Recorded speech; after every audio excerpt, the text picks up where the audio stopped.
What is going on, guys? This is the Cloud9 podcast, season 2, episode 20. So, we had an action packed week of League of Legends, and it ended off with a minor upset that no one really could have predicted for. That's pretty much it. No, I'm just kidding. We actually had a really interesting packed week for League of Legends. The LEC 2022 spring split concluded on week 2. Fnatic ended out 5-0. Rogue ended out 5-0. And Astralis is left near at the bottom, as most of anybody could have predicted, right? Because they're just not good, actually. And there were some interesting things happening within the League of Legends community on Twitter, actually, if you guys are actually on Twitter. And what ended up happening was, I think Kaiser came out and he said he was a little disappointed in Mad Lions' gameplay. And I'd be disappointed too, because like a lot of the games right now in the LEC are really messy unless you're actually playing against a team like Fnatic or Rogue. Actually, like Rogue and Fnatic are the best teams right now in the LEC. And you also had Team Vitality, who ended up actually bouncing back.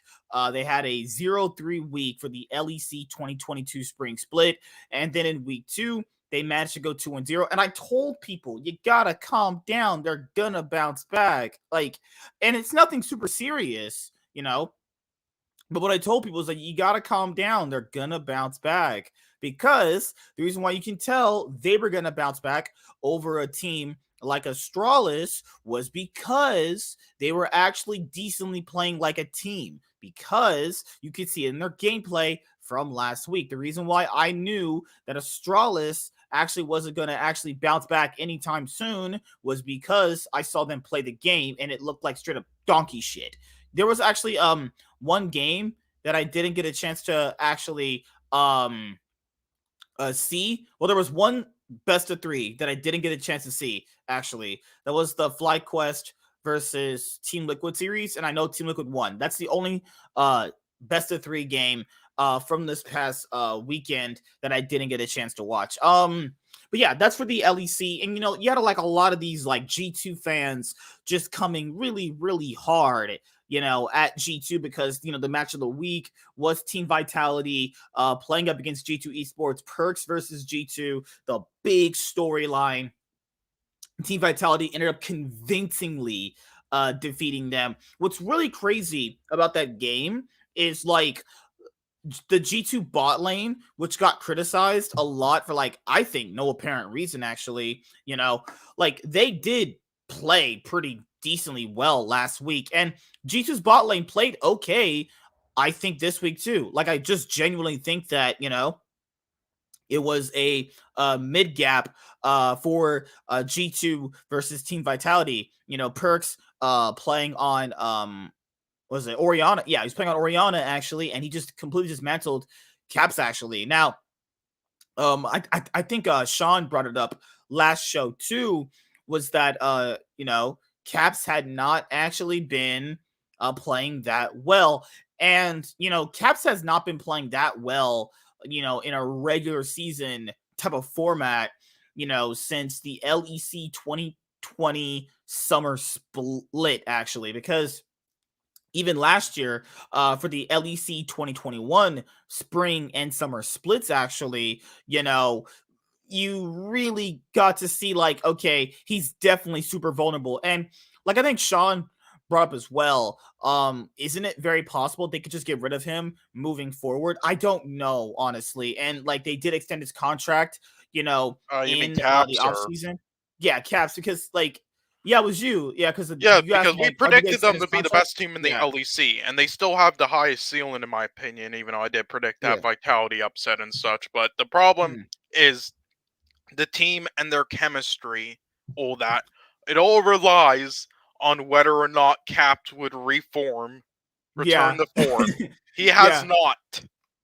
not. That's the thing. It's he's had one decent game, which was the LeBlanc game from I think last week. Yeah, he had that one decent game on LeBlanc. Other than that, he's been pretty underwhelming. Like he's becoming what people criticize Reckless for, just taking no risks, just being super conservative. Like when I first saw Caps enter the LEC, well, it was EULCS back then, and now it's called LEC.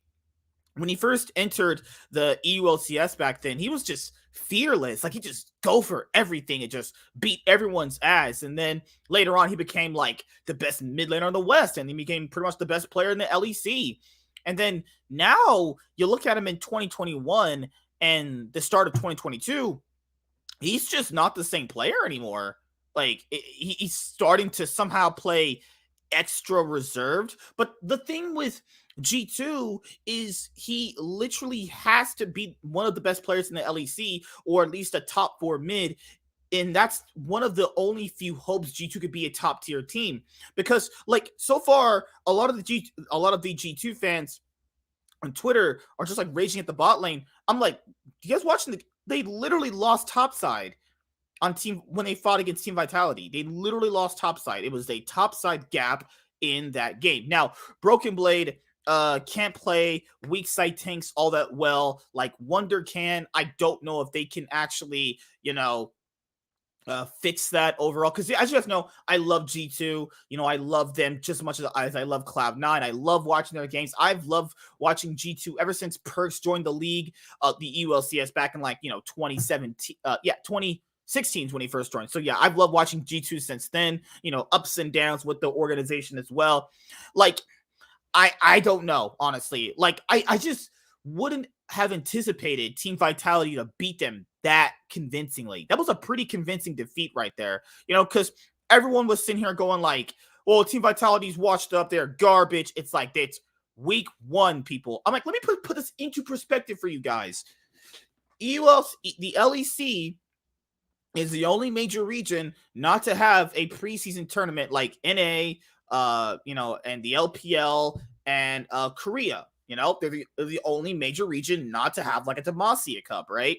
So the teams, when they actually play with each other, they have to kind of figure out all that like synergy kink stuff, like in those moments though. Yeah, they've scrimmed before, but that doesn't really matter because those aren't actual stage games. What matters is the actual stage games is, can you translate whatever you're doing in scrims into these stage games, quote unquote stage games, because they are, legitimately playing from their houses. So people need to factor this in too. Some of the players have had COVID. That's why you've, seen like some of the cameras off. I don't want to speculate on who, but it's pretty much a given at that point, So that's the thing, is people should be happy that Team Vitality like actually, bounce back. I was so surprising looking at people going like, we're not going to compliment Team Vitality bouncing back. We're just going to keep shitting on G2. And rightfully so. People can shit on G2. And, Carlos makes it pretty easy to shit on G2. You know what I mean? Hey, well, at least he isn't as bad as Reginald. I'll give him that. He can talk shit. He's won. His organization has actually won some stuff. So, Yeah, that too. Yeah, he gets wrecked on like every argument on Twitter though. God, like fucking freaks. Remember that time he baited him so hard? That was hilarious. Fucking baited Carlos hard. Even the offseason, remember? He told Mickey, don't try doing this for like brownie points or some shit. It was actually hilarious. Like, fuck off. And then he lied. Oh, I wouldn't block him from going to any team he wants. He's like fucking son's favorite player. Oh, sorry, I had a contract thing. Oh, it's like, Lord. fuck you, bitch. Or just continue with your your Mexican cartel work with Reginald. Because you said you were around since like 2014. Remember when he got remember when they got quote unquote in trouble for poaching? It's never revealed that they did poaching Zen and Mithy. No, they did, and they poached Caps. Fuck him. No, he was a Caps the free agent. Remember? No, they poached him beforehand. You sure? Yep. But see, that one's weird. I'd imagine that did happen, but Fnatic were idiots as well. But whatever. Well, it also panned out the fact that his contract legitimately was up at that point in time, and he could just sign with any team. That was a weird one. He probably was poached, but it also panned out that at the end of Worlds, like 4 times. You've poached 4 separate times and broke the Riot rules like fucking 8 times, and he's gotten nothing for it. They'll be like, "Oh, okay, next time we'll do it." It's like, too late, bitch. He's just gonna find another loophole. What the fuck is wrong with you? Why isn't this guy fined for like $18 million? Yeah, fuck you. Almost got in trouble for poaching Carzy, like at the end Yeah, of last year, and I and don't know why that guy's fucking trash shit, but okay.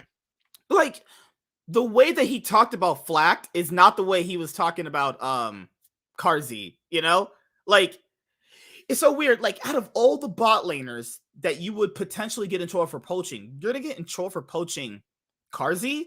And here, I'll say this too, because I know a lot of people just don't know how to watch like quality League of Legends. Hylissang, Comp, and Unforgiven have really stood out to me as some of the best players right now in the LEC. You know, Hylissang has like stood above every single other player right now in terms of like how to really impact your team. Like if you had told me that your MVP for the LEC 2022 spring split was Hylissang, I'd agree with you. I'd be like, yeah, this guy's playing out of his mind. He's on Yeah, has fire. he won MVP before? No. No, that's the sad He thing. deserves it. And then Comp, like, cause remember, Comp was with Team Vitality last year, and he was with them Yeah. in the summer I split. mean, I didn't expect him to pop off this hard. I always thought he He's was good, playing though. really good, Yeah, actually. he's Now, good. I didn't but, expect him to play this amazing, though. but someone said, "Oh, it might be Trimby that makes him look good." No. The reason why I know it's not Trimby is because he would have made Hansama look even better if it was Trimby. That's how you can tell it's the other dude playing that good. Like, Yeah, I'll be honest. I didn't doubt Rogue when I did. Like, have doubted them hard. I didn't do so because I doubted the talent on their squad. mhm. I just thought their chemistry would not work. Well, it's been it's Been the G2's that isn't absolute working. exact opposite. Because even Malrong, he's looked like one of the best junglers. Because someone was like, well, Aloye, Razork, and Yankos are playing better. I'm like, hold the fuck up. Razork is not playing better than Malrong. You're out of your mind if you're thinking that. Aloye, he's playing good. Aloye's playing really good, actually. So I'll take anybody except for Yankos and fucking Razork.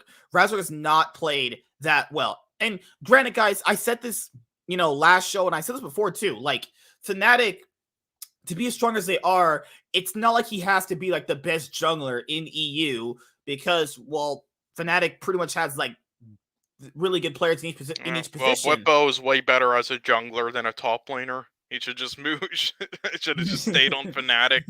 God. Hey, girlfriend issues are reason enough to just stay on Fnatic and get extra paid, right? Yeah, God.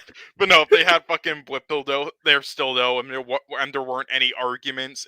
Anyway, instead of Razork, that team would be way better.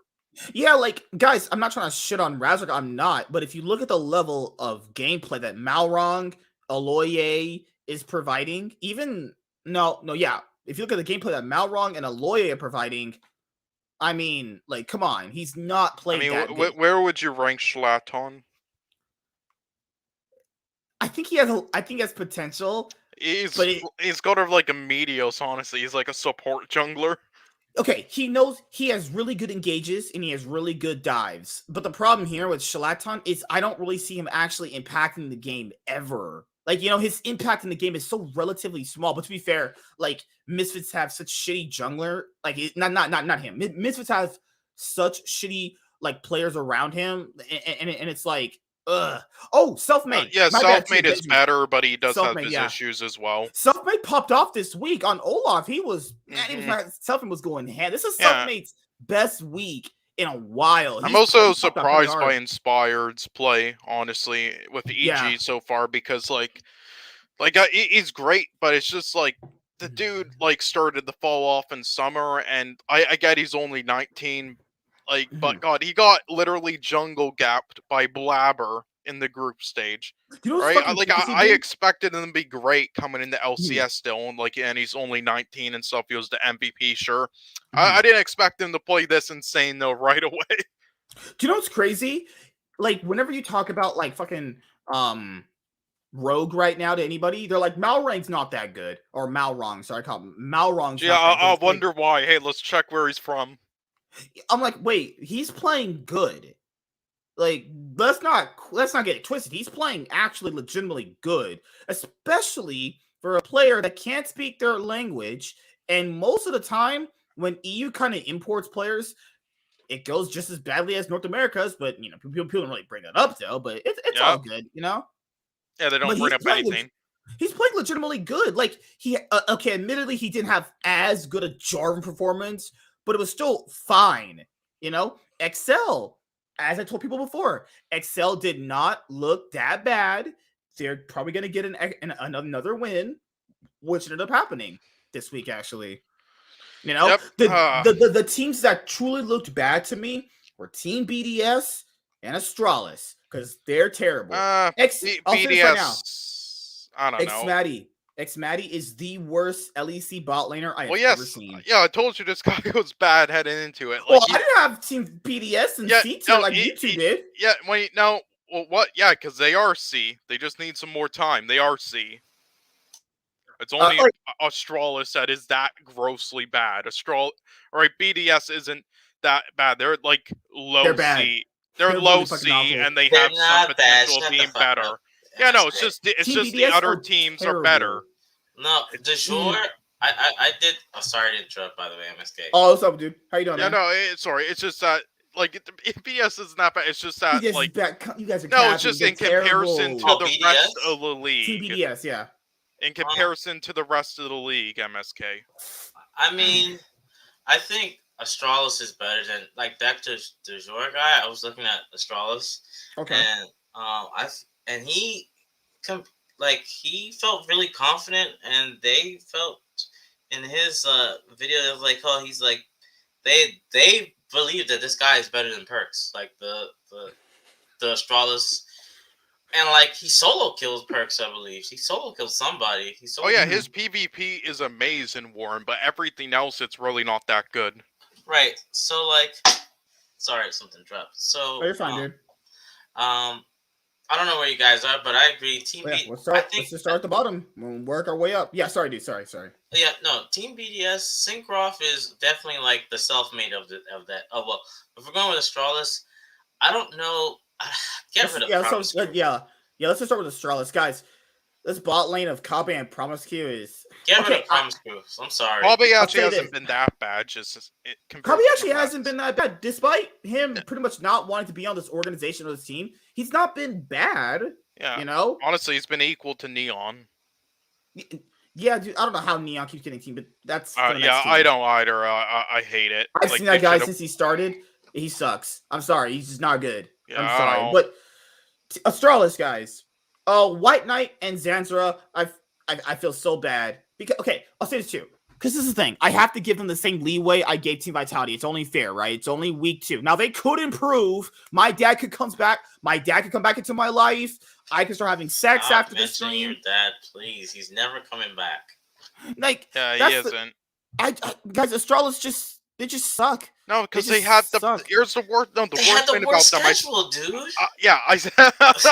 No, I said this last year though. All right, they have no room besides Dajor. How you pronounce his name? They have no room for Dajor. They have no room for improvement because they're like old veterans, just like last year. Besides Magic Felix, who popped off, but he got rid of for some reason. I don't know. There's like he left on his own. Yeah, I know he did, but because there's like something they explained about it for years when he popped off in solo queue. He has something about like being in competitive playing stages at like with his nerves and stuff, so that's why he's like never been in LEC, which is sad because he's great. But anyways, there's no room for improvement. There's none. The thing here, man, is their gameplay. The map control, it's bad, dude. The reason why I knew Team Vitality would pop off this week is because, like, when you're watching them, you're going like, okay, they're not that bad. Like, they have some issues, but they're actually playing like a competitive team. They are not. They're playing like crap. For keeping Promise Q in LEC. Oh, well, you see, you don't know what stuff goes behind the scenes. You see, he's been the main shot caller for us. It's like, wait, he's been the shot. Okay, he's even worse than I thought. If he's the shot caller, what the? And they got that. What the fuck? Like, go burn the bot lane, all right, and keep one one of White Knight or Zanzara, and then keep Danger if you really believe in him. No, I think Cobbett. I think you have to get rid of. I mean, I think Zanzar is limited. I mean, he's a budget Smithy, but when he gets his champs, he's good, right? I think you're underselling White Knight because he's like a comeback player because he was on Unicorns of Love and he went to the ERLs. No, I respect White Knight a lot. My issue with it is just still compared, just like Zanzar in comparison to the rest of the league, and also it seems like every fucking game, like I get he's supposed to be weak side, but every game he literally loses like a full turret in like under 14 minutes. Like that's not a very good weak side guy. That's like an extra weak side. That's right like there. a revenge there. No, I like White Knight too. Like I like White Knight too, and he's actually not that bad. Him and Zanzura are pretty solid as a duo, but like them as a duo cannot be complemented by this type of bot side. It can't. They just not. They have 3 of those. You should only have like 1 of those on a team. You can't have your whole team with guys like that. They have too many players that are not willing to step up and carry, and they don't really have a carry on their team either. It's that's what Dajor is for. Oh, he's been really carrying them to the fucking dumpster. So he's carrying them too. You're putting a lot on a rookie though, man. On a team that's not like. Hey, man, it's competition, man. No, if this guy was in any of the top 5, you wouldn't be saying that because you know what he has around him. Yeah, I mean, but we have to kind of factor in where his team is at. Like, you know, those are things I know, but it's like, well, like, what can I really say? Because the thing here is, like, yes, he's a rookie. And granted, he doesn't look. That's the thing. Like, him and Mad Lions, because I was going to bring up this with Dejor as well. Mad Lions and Stralis have the same level of mid laner. Reeker is also kind of bad. He isn't bad. Come on. Most of these mid laners right now, dude, I'm not convinced. At least here by week 4, I can kind of pretty much know how they're gonna perform for the rest of the year. I can kind of tell. Reeker, what's his name? Dejor and Reeker's gonna fix his issues. He's Nuclear really In good. is fine. Nuclear In is fine overall for Team BDS. It's just with Team BDS and they're fucking terrible. Like, if Nuke Duck was on Astralis like he was back then, like it still wouldn't make them better, honestly. Like I know why they're a 10th place team. They're playing legitimately like a 10th place team. You know? Are they though? They had a lead in the game against. Oh my god, they had a lead. Okay. They had a few leads. Okay. That's what I said with the Deep Blue Sea movie. They had blue water. You know? Yeah, it looked real. Okay, but tell me your issue with Team B, because again, they are like an 8th place team or something, all right? I'm not denying that. They lost to Misfits. Misfits look like crap too. They're not a D team. It's just that the rest of LEC is stronger than them. That's it. They're not a D place team though, like Astralis, right? Adam is fine. Their jungler's fine. Their mid laner's fine. Their support's fine. The only one who's been bad is X Maddie. What's up, Chaz? How you doing, man? Yeah, no, I wasn't napping. My fucking internet went out for a bit, so I just took a nap. So it came back like, 45 minutes ago. Nice, here's Astralis' schedule. There. So here's Astralis' schedule for week 3. Astralis, can they get their first win against Team BDS? And they have to face. There's a good chance Excel can go 2-0. If Astralis, did I say Astralis? Yes.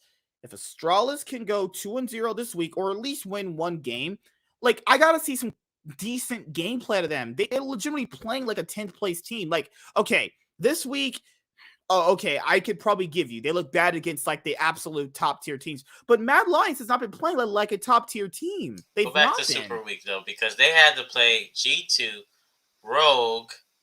I can give you. Rogue, I will give you. They had a rough schedule, bro. Like Rogue, I will give you. Rogue's been beating the shit out of everyone. And Fnatic, they bit Fnatic and Mad Lions. G2. They were, that game against G2 was looking okay from them. It wasn't like they were getting stomped in that game. What was the other one? The Misfits one was just sloppy all the way around. Oh, that was fire. Fnatic, yeah, I can give you. Like they played against 2. They've had some pretty. These 2 right here. Against Fnatic and Rogue, I'll give and you. G2. But they were decently okay against G2 though. But G2 like But the thing is like, look at who G2 has though. It's like Broken Blade against White Knight, Caps against Jajor, like Yankos against Zanzar. But it wasn't like they were stomping them. You know, it like Astralis was decently. That's like they their stop only with good these game solo they've had. queue drafts, and maybe they'll play like use their brain. Yeah, that would help a lot. No, I'm saying it's like they've only really faced like 2 good teams, and they looked okay in one of the games. Like it's not like I don't know. Like, well, Benjamin, the main issue is just the chemistry in Caps. Again, if Caps wakes the fuck up and they have good chemistry, then yeah, they're like honestly like first seed because they have that high of a ceiling. All right, they're honestly like Cloud9 last year. And guys, that's just how I feel about Astralis right now. They're just bad. Now, could they get a couple wins this week and bounce back and go 2-0 like Team Vitality did, like I predicted last week? Sure. I'm leaving that open to them as well. I'm not saying they'll stay a 10th place team, right? Because Team BDS I hope they do. Because Team BDS is definitely looking like they're going to take that. Like, these two are legitimately competing for like 10th place. So, Team BDS, Syncroft, he looks good. Nuclear Ant actually looks good. You know, the mid jungle with Team BDS is fine. I will give you that. X-Matty is garbage. This man is 50 CS down every lane and 2 levels down. Again, this guy is game. only in LEC because of Target Moss. Literally, he carried him to LEC, and so they thought he was good, but no, he's trash. Now, this is the problem with the ERL bot, like the ERL pickups is like, people just go so hard into just picking people up. It's like, would you rather have Crown Shot here over X-Matty? X-Matty, I shit you not, guys. Go watch some of those disgusting Lucian games. 50 CS down by like 30 minutes, 2 levels down. Good God. Fuck me. Yeah, well, this happens with a lot of them. They overhype like players before they actually play. Like, I sometimes do that with academy players, but that's because I look at some important shit, and so then they actually do perform well in LCS, and also LCS is like weaker. One but player half yeah, the time. but so people overhype them to shit though, like ERL players in LFL and shit. Like, remember when people thought, what was it, Tinks, Trinks? What do you call his name? Tinks.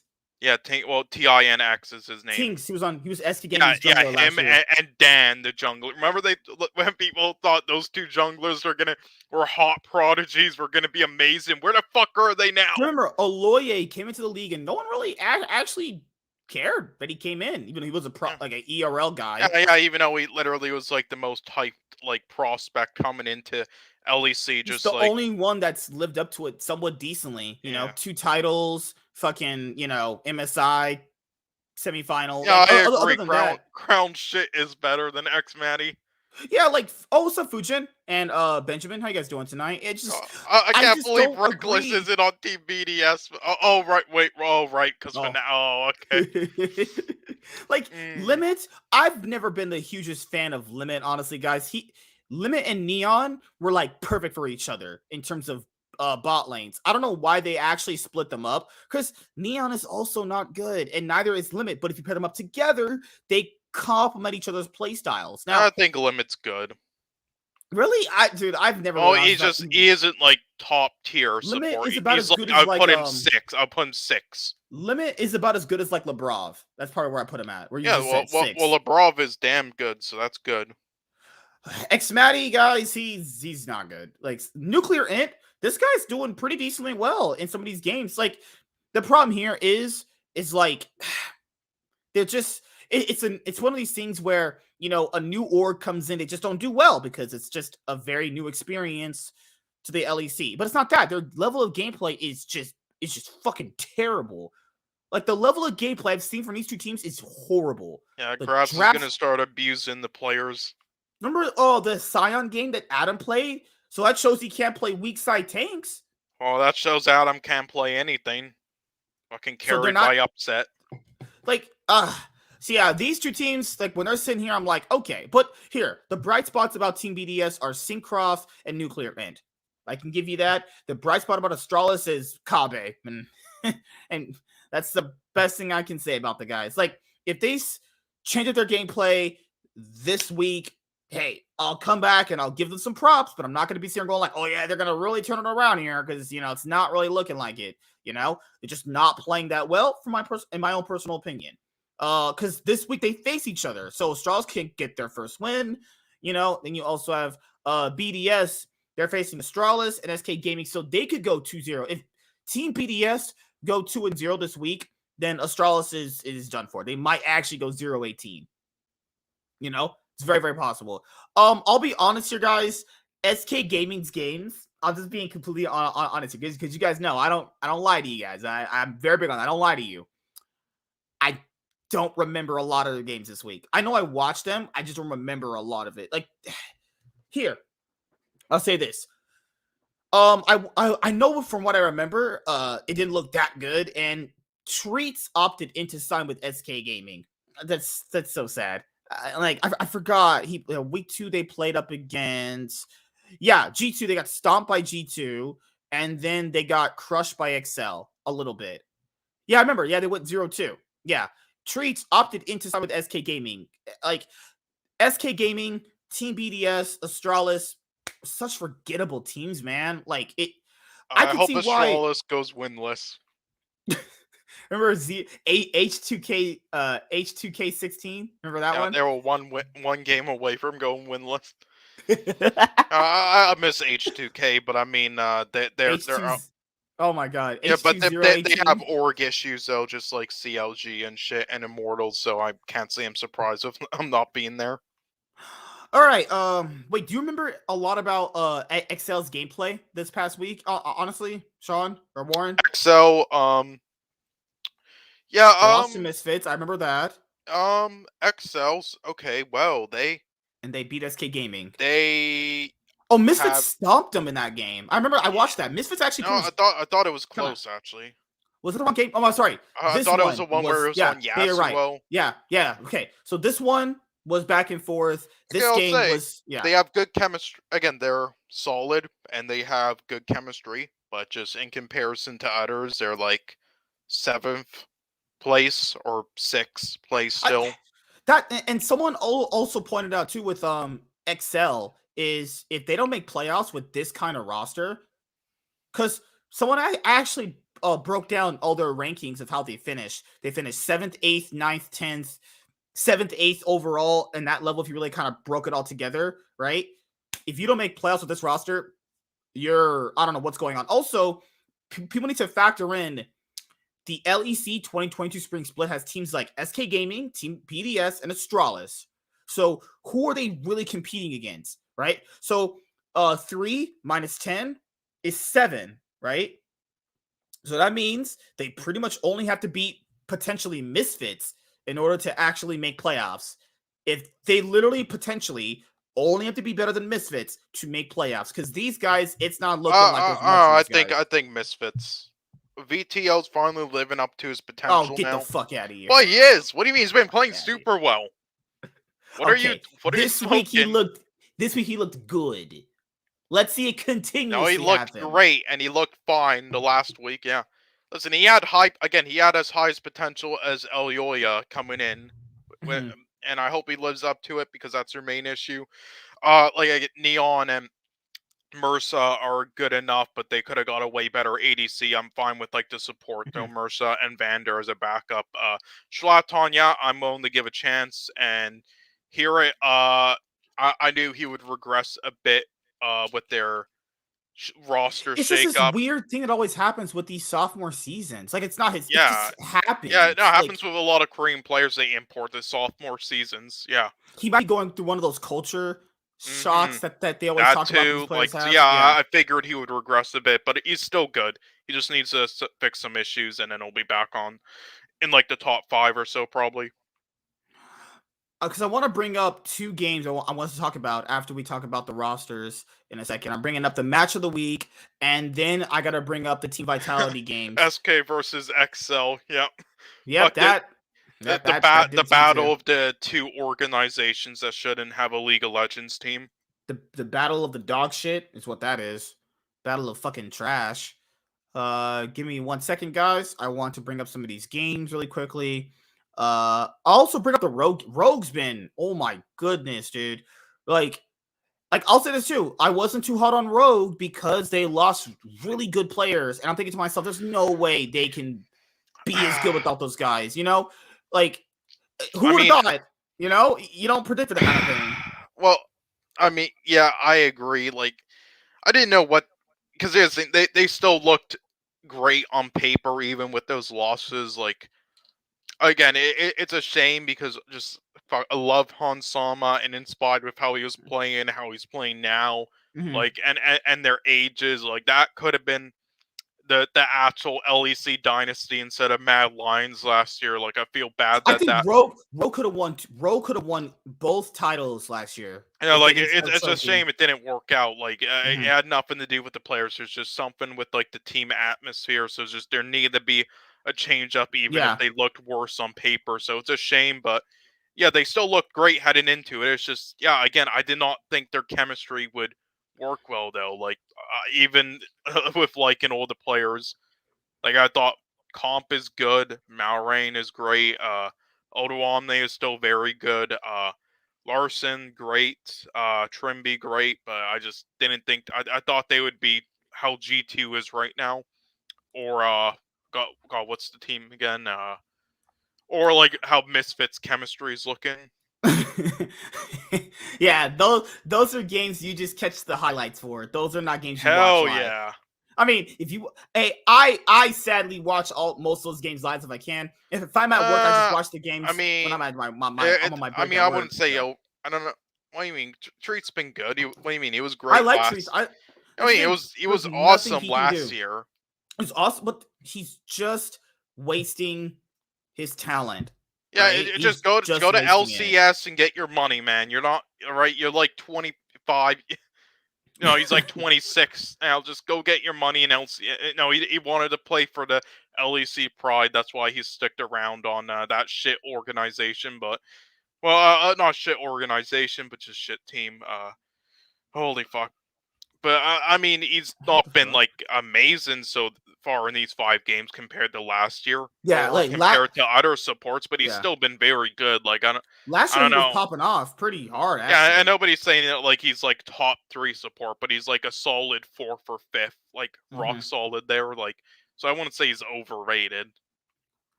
The thing here is on a team like this, he's gonna have to basically have a. Because last year, I thought for spring he was the MVP. Everyone knows he should have won it. I thought very highly of him last year. He should have been MVP last year. They can't give players who just have one amazing season MVP in LEC. You can't do that. You always got to pick someone who goes with the narrative. Yeah, when has that ever happened? Rain over. You always got to pick the guy who has the... No, it's... Rush. You got to pick the guy that, you know, is on the top tier team. You can't give it to the actual MVP. Because my friend asked me, well, why was Treats the MVP? Why do you think he's playing so well?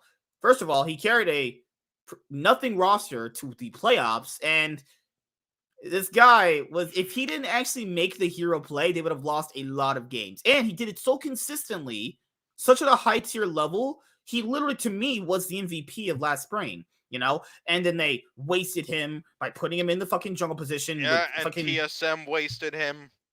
Had him in Academy all that time, even though he was clearly LCS that entire time and better than their one support. Way better than Smoothie and fucking Biofrost. Dude, after what SK Gaming did to him last year with that fucking fiasco roster they had with fucking... Yeah, and he was actually playing good as a jungler, kind of. He's actually playing good as a jungler. He still chooses to resign with them.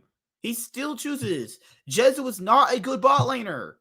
I'm sorry, Jezu is not good. Yeah, their team is not good, but God, it's just like, yeah, he wanted to keep playing in LEC, that LEC Pride stuff, like his dream and stuff, but like, God, you're not going to do anything on SK Gaming, and no other teams, I guess, wanted him really or something. I don't know.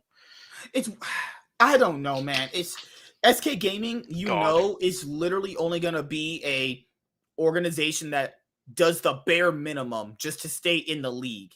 While they pay off their fucking, you know, was it the 10 million buy-in fee they had when the fucking LEC kicked off back in like 2018, 2019, whatever. So, it's the thing is like SK Gaming, Team BDS Well, Team BS, I can't put them in that because they literally just came in. Like XL, SK Gaming, and Astralis are literally just doing the bare minimum just to stay in. Like you can tell now, they're just doing the absolute bare minimum just to stay in. This is disgusting.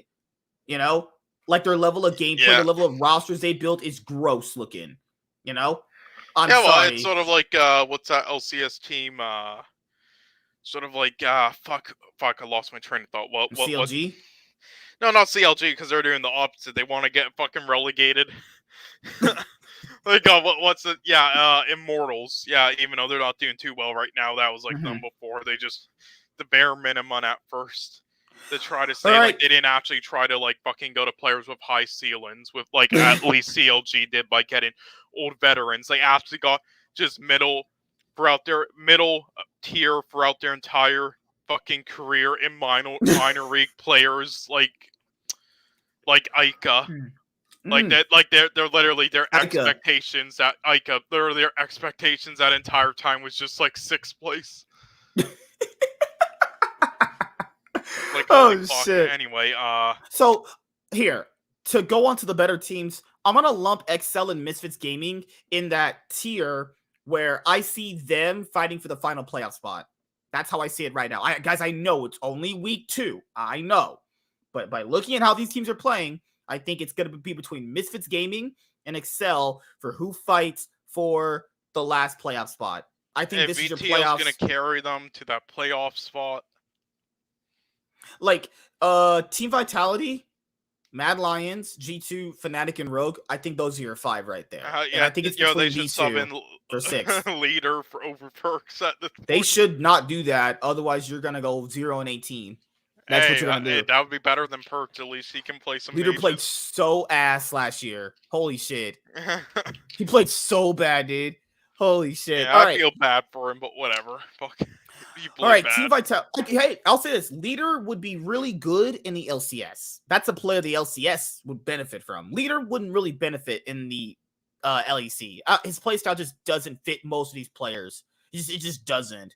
But that's how I see Misfits and Excel. I see them just like literally, fighting for that final playoff spot. I think Patrick has played. I think Excel have played a bit better compared to like previous roster iterations that they've had, and I think that's only really because of Patrick. Like Patrick is a good ADC. He is.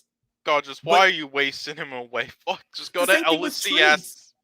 It's the same thing with Treats. Like, why is he opted into staying with them? He opted into that one, but we know the LEC teams, like some of them don't want to just like traditionally pick up like veteran talent because you have to pay them more money. But it's like, what is that the only thing? Is it because of money? You're just gonna opt in to just like not picking up a better player to help your roster grow? Like Misfits, guys, I don't know. Like, there's such a weird mixed bag. Every single Misfits roster iteration, for some reason, whatever roster it is, whatever fucking year it is, they play the same. They play the exact same way. Yeah. They play scaling mages. They wait till 25 minutes in the game to do anything. And then they just win a team fight, and then they just fucking win the game. That's what they do. They play the same way every single fucking roster they've ever had. They might do a bit early aggressive plays. They'll do early aggressive plays, but they don't really like capitalize on anything. Their early game is really weak. You hear it right there, just is like, I'm gonna just pretend I have no eyes and fucking run it down, Okay, hold on. I got a pop quiz for you, all right? Okay, so if you have Patrick and Treats there, and their options are either stay in LEC, they both join XL, or there's one offer from an LCS team. They give them like fucking 3 million each or some crazy amount. 3 million. They join them as a bot lane, just whatever is like a great amount, but not like a ridiculous amount. They join them as their bot lane, but it's TSM. Which one do you take?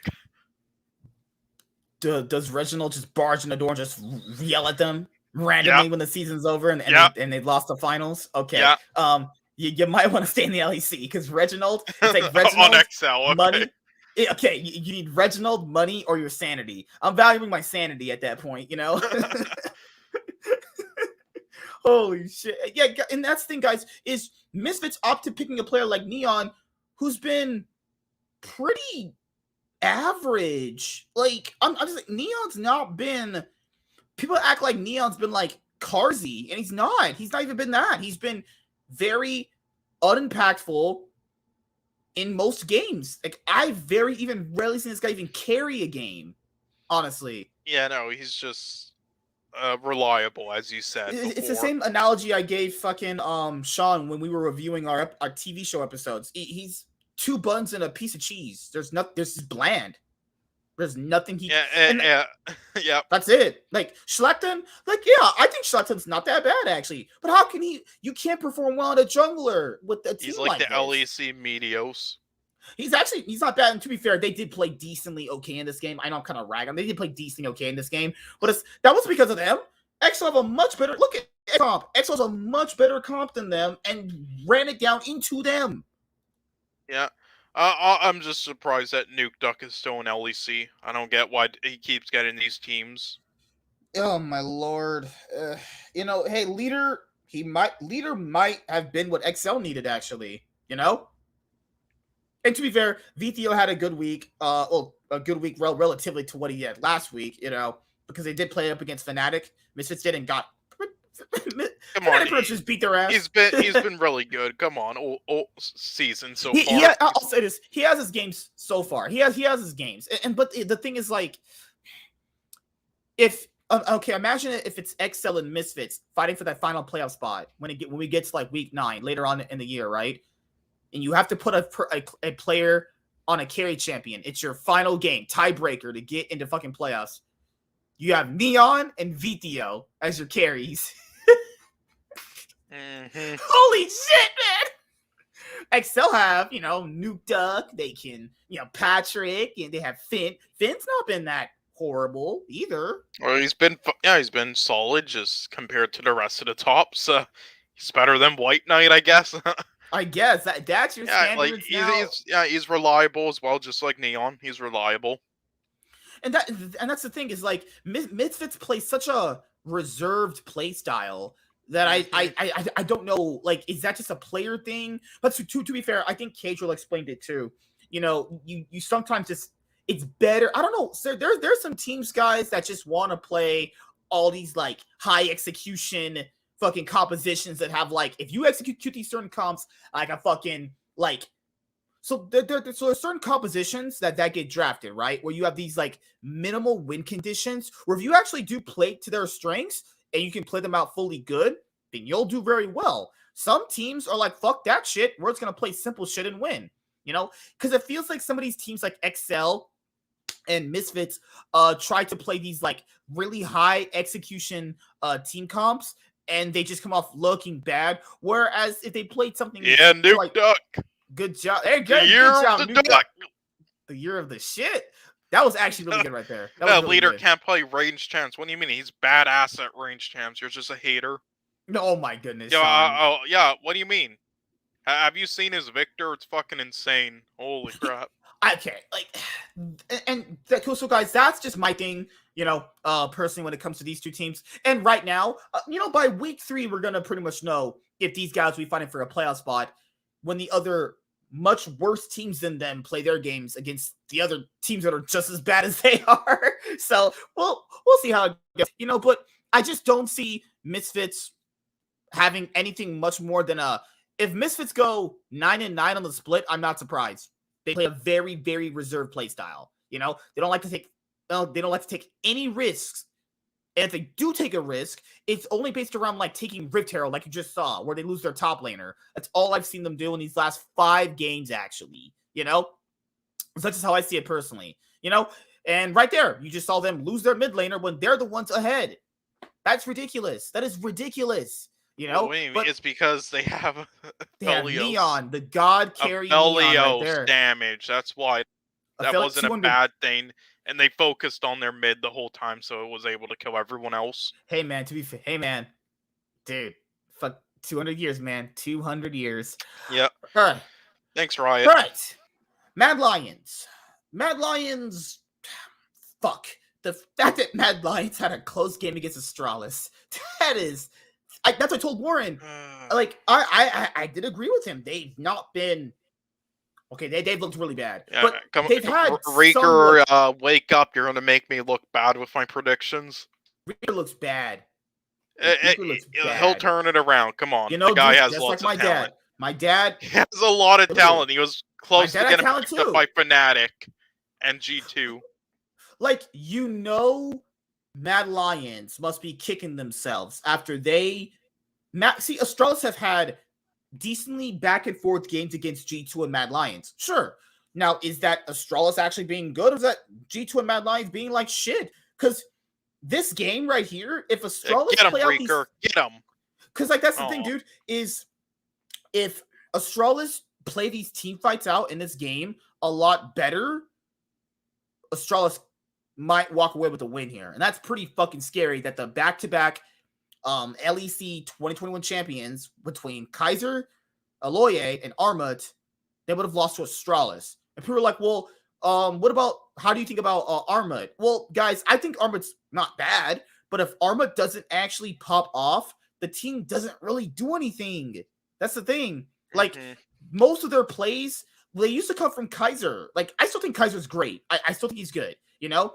Like, I think Unforgiven and Kaiser. I think this is a stupid choice for support for Kaiser. Again, I don't understand support Zilean still.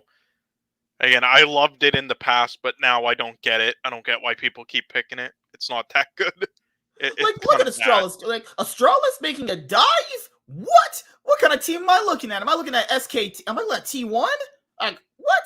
Look at them have their dive and actually Warren was getting hard at this moment, but then once he spoke too soon. Like, guys, it's very hey man, I'll say this too, because I think they've been playing pretty darn fucking bad for Astralis, but there's been a few games between G2 and Mad Lions where they've looked like they have common sense on how to dive. If you can pull off a dive like they just did, I know they can win some games.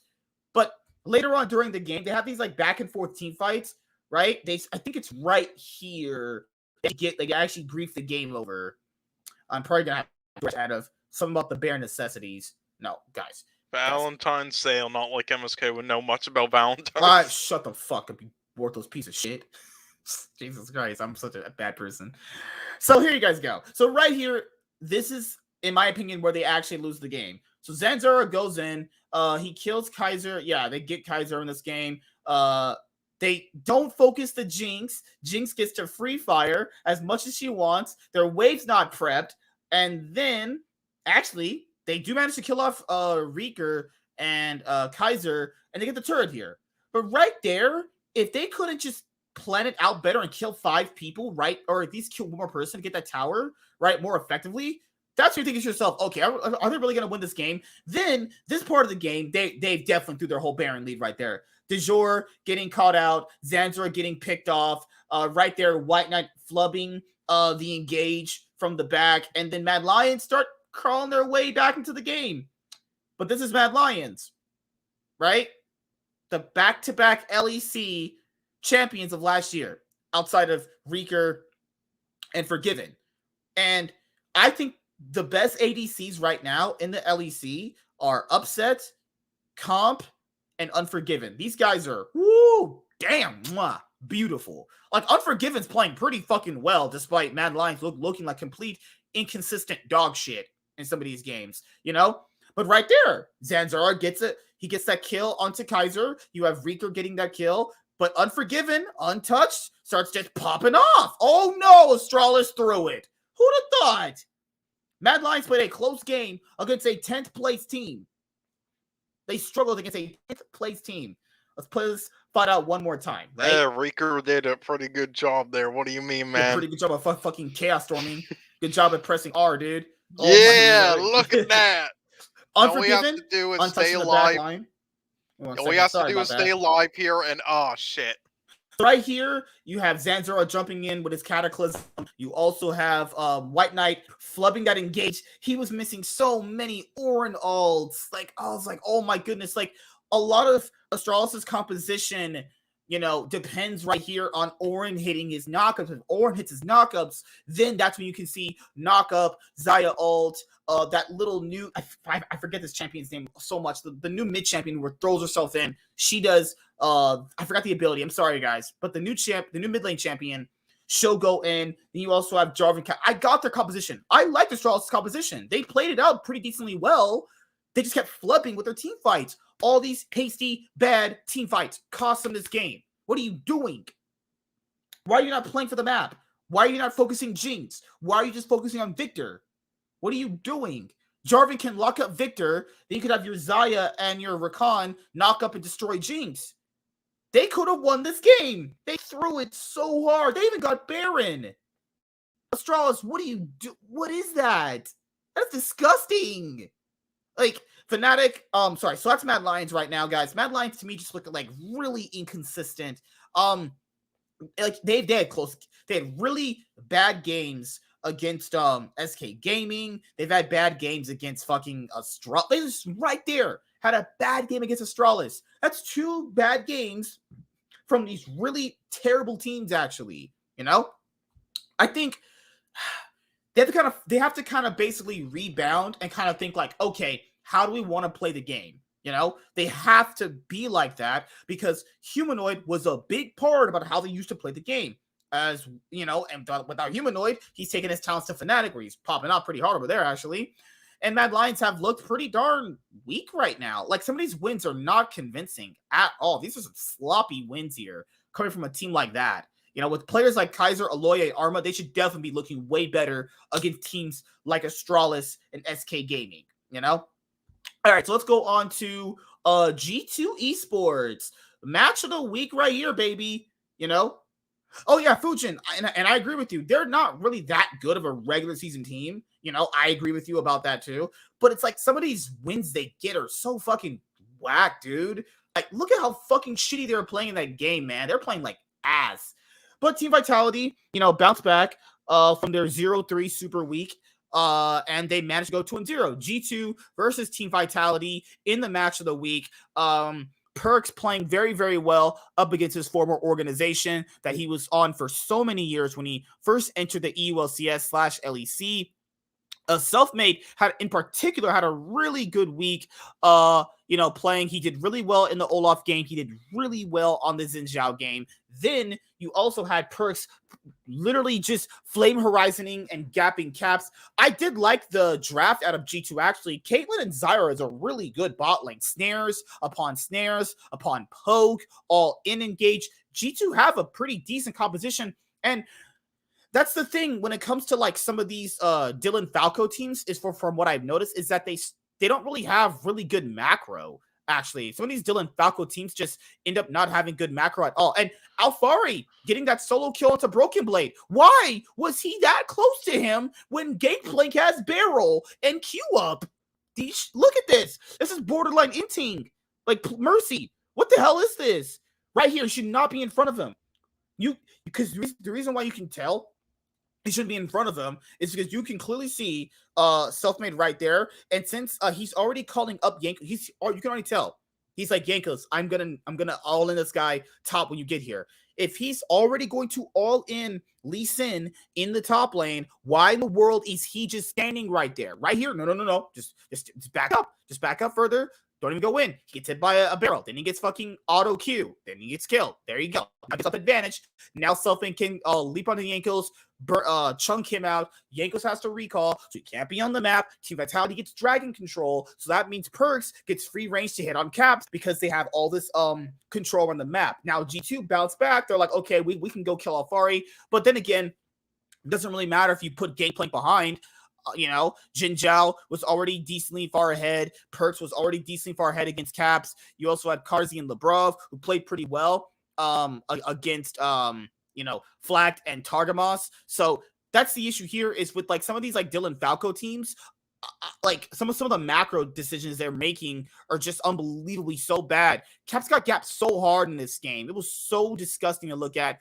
Flacked getting chunked out right there was not very good because now they don't have their ADC. Now somebody can take another dragon. You see my point? Vitality were actually playing the map really well this week. Now, granted, it's hard to say which team actually has the higher ceiling, you know. And I did like this Gragas engage. Was it this game? No, it was this part where they got the kill onto someone.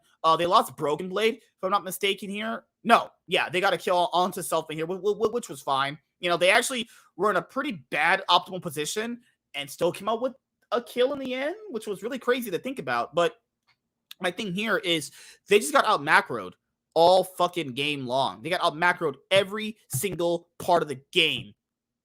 What Caps right there? I got what he tried to do, package straight through. That way they have to walk through Corky package, but didn't matter. Team Vitality's comp has better range. They could just take a dragon from a range right there. Gangplank barrels, Oriana, command dissonance combo, Philios, one of the guns he actually has. That shockwave was amazing right there from Perks, killing off Caps. So, you know, Team Vitality getting that win over G2 Esports in the match of the week. It's been a long 5 minutes, Warren.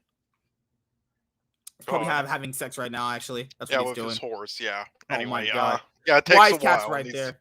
Look, why would Caps, like, oh God. Alfaro even right there, almost turned around to 1v2. You know? Right there. He's not even that far ahead. And he almost he did. He got a kill. But, so what did you think about this game, dude? Well, it just shows that, G2 has the better players, but their chemistry is fucking god-awful. Oh, dude. Look at that! He just stole the dragon! Yep, and they had no plan here. Their plan was like, okay, if he steals this, we're gonna lose. And that's exactly what happened. That was their plan. They sure lived up to that one. Yeah, right it's like they didn't even fight back. They just ran away, run away! There you go. Okay, Shawnee jacking off or some shit? Holy shit. Yeah. That's not, I'm acting out what their voice comm was. And then right there, you know, Team Vitality get Baron. And yeah, Team Vitality played very well this week. So I'm taking nothing away from them. They played great this week. So next time when Team Vitality and G2 Esports face each other, it's going to be hopefully better than what I saw right there. Why would he go for that? Why would he do that? Yank, what the fuck was so bad? It played so boosted. Yeah, I think you need some more alcohol in you, buddy. Oh my god! When G2 started losing last year, he's like, I started drinking a bit just to get a little, adrenaline. It's like, I think you need to do that again, bud. I did too, man. I love G2, man. You guys know they're my team to support in the LEC, but this week was interesting. Like, of course, I sorry, guys. You're fine, dude. Yeah, of course, I expect G2 I get to it. Fucking takes a beat while, on SK Gaming. Of course, I expect G2 to beat on SK Gaming. Of course, I expect that because they have fucking Caps and Yankos and Broken Blade and Targamas. Of course. And I did not expect Perks to fucking beat the shit out of Caps that hard. You know? You're talking about the G. What do you think about this game? This game was pretty close. Like, when I see a 4-3K goal lead, that's not really substantial. That really comes down to a team fight for me. I think we saw some great pathing from Selfmade. We really saw them like starting to work together as a team. I think Alfari is gonna. It looks like Alfari is gonna be captain weak side from what it looks like.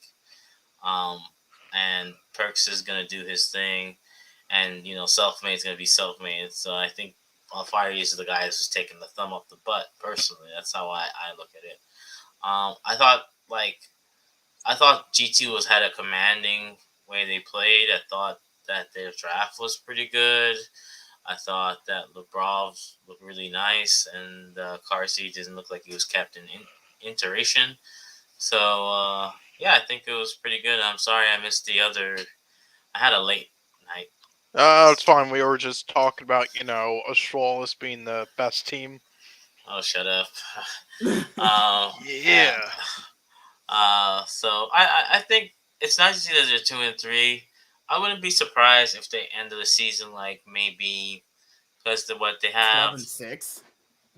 Yeah, I could see them ending 12 because of what it's 18 games they play. 18 games, yeah. Yeah, I could see that. If they and I think they're better than Mad Lions. I think they're better than that. Oh yeah. Is the Fnatic versus Rogue coming up this week? I think it's this week actually. That should be the match of the week.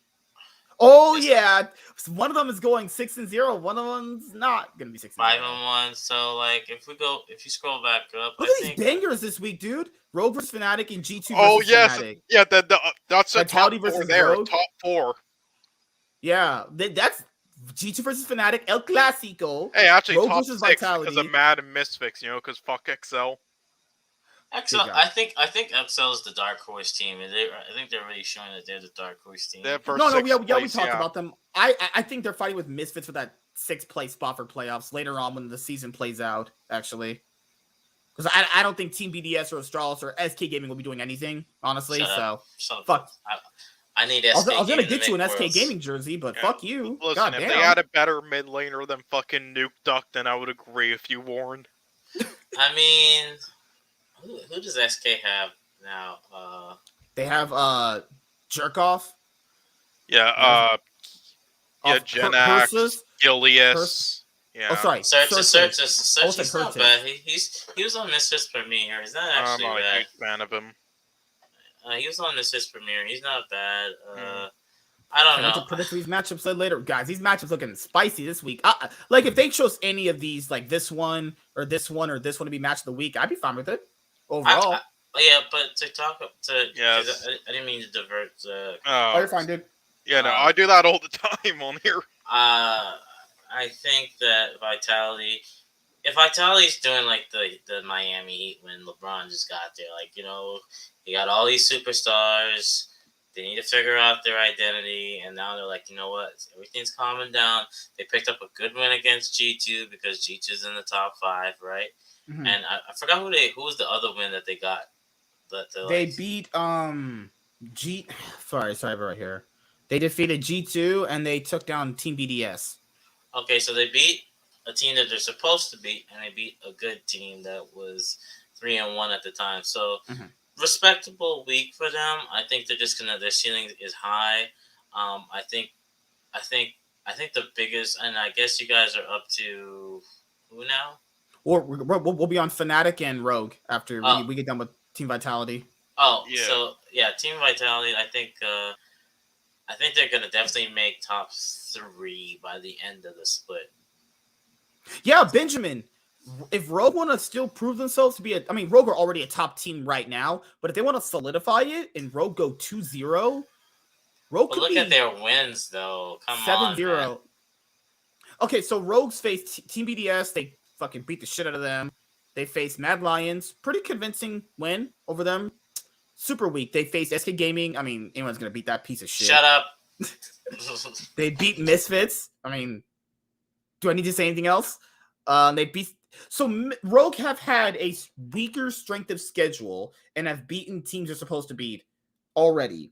This week will be pretty much like the ultimate test of can they defeat the best teams that they're fighting with? Because remember, they're fighting with Team Vitality, G2, and Fnatic for the top spot. Why is that champ disabled? It's so OP. Oh fuck, the forgot. Jesus Christ! All right, going on to Fnatic and. Did you guys see the post from Flowers that they disabled the Chemtech Dragon? Yeah, I saw that. We all saw it. Yeah. I'm not surprised, dude. Fuck, Trace needs to up his Twitter game. I swear to God, half of the tweets he's been making recently about NA has been giving me a fucking brain cancer, brain tumor. God. Shit. Okay, so we're on Fnatic now. Yeah, Fnatic guys, Fnatic and Rogue, 5-0 on the split so far. They face each other coming up this week. They're the best teams right now in the LEC. By far, I'm pretty sure the only close competition right now for them is going to be G2 and Team Vitality, right? I think Fnatic is a real team. I think Rogue has just gotten they haven't been tested. If they beat, that's why I'm saying once we get the 6-game sample size after this weekend, we'll know what teams are making playoffs by the end of. God, what was Razork doing there? Yeah, dude, Razork is not that good.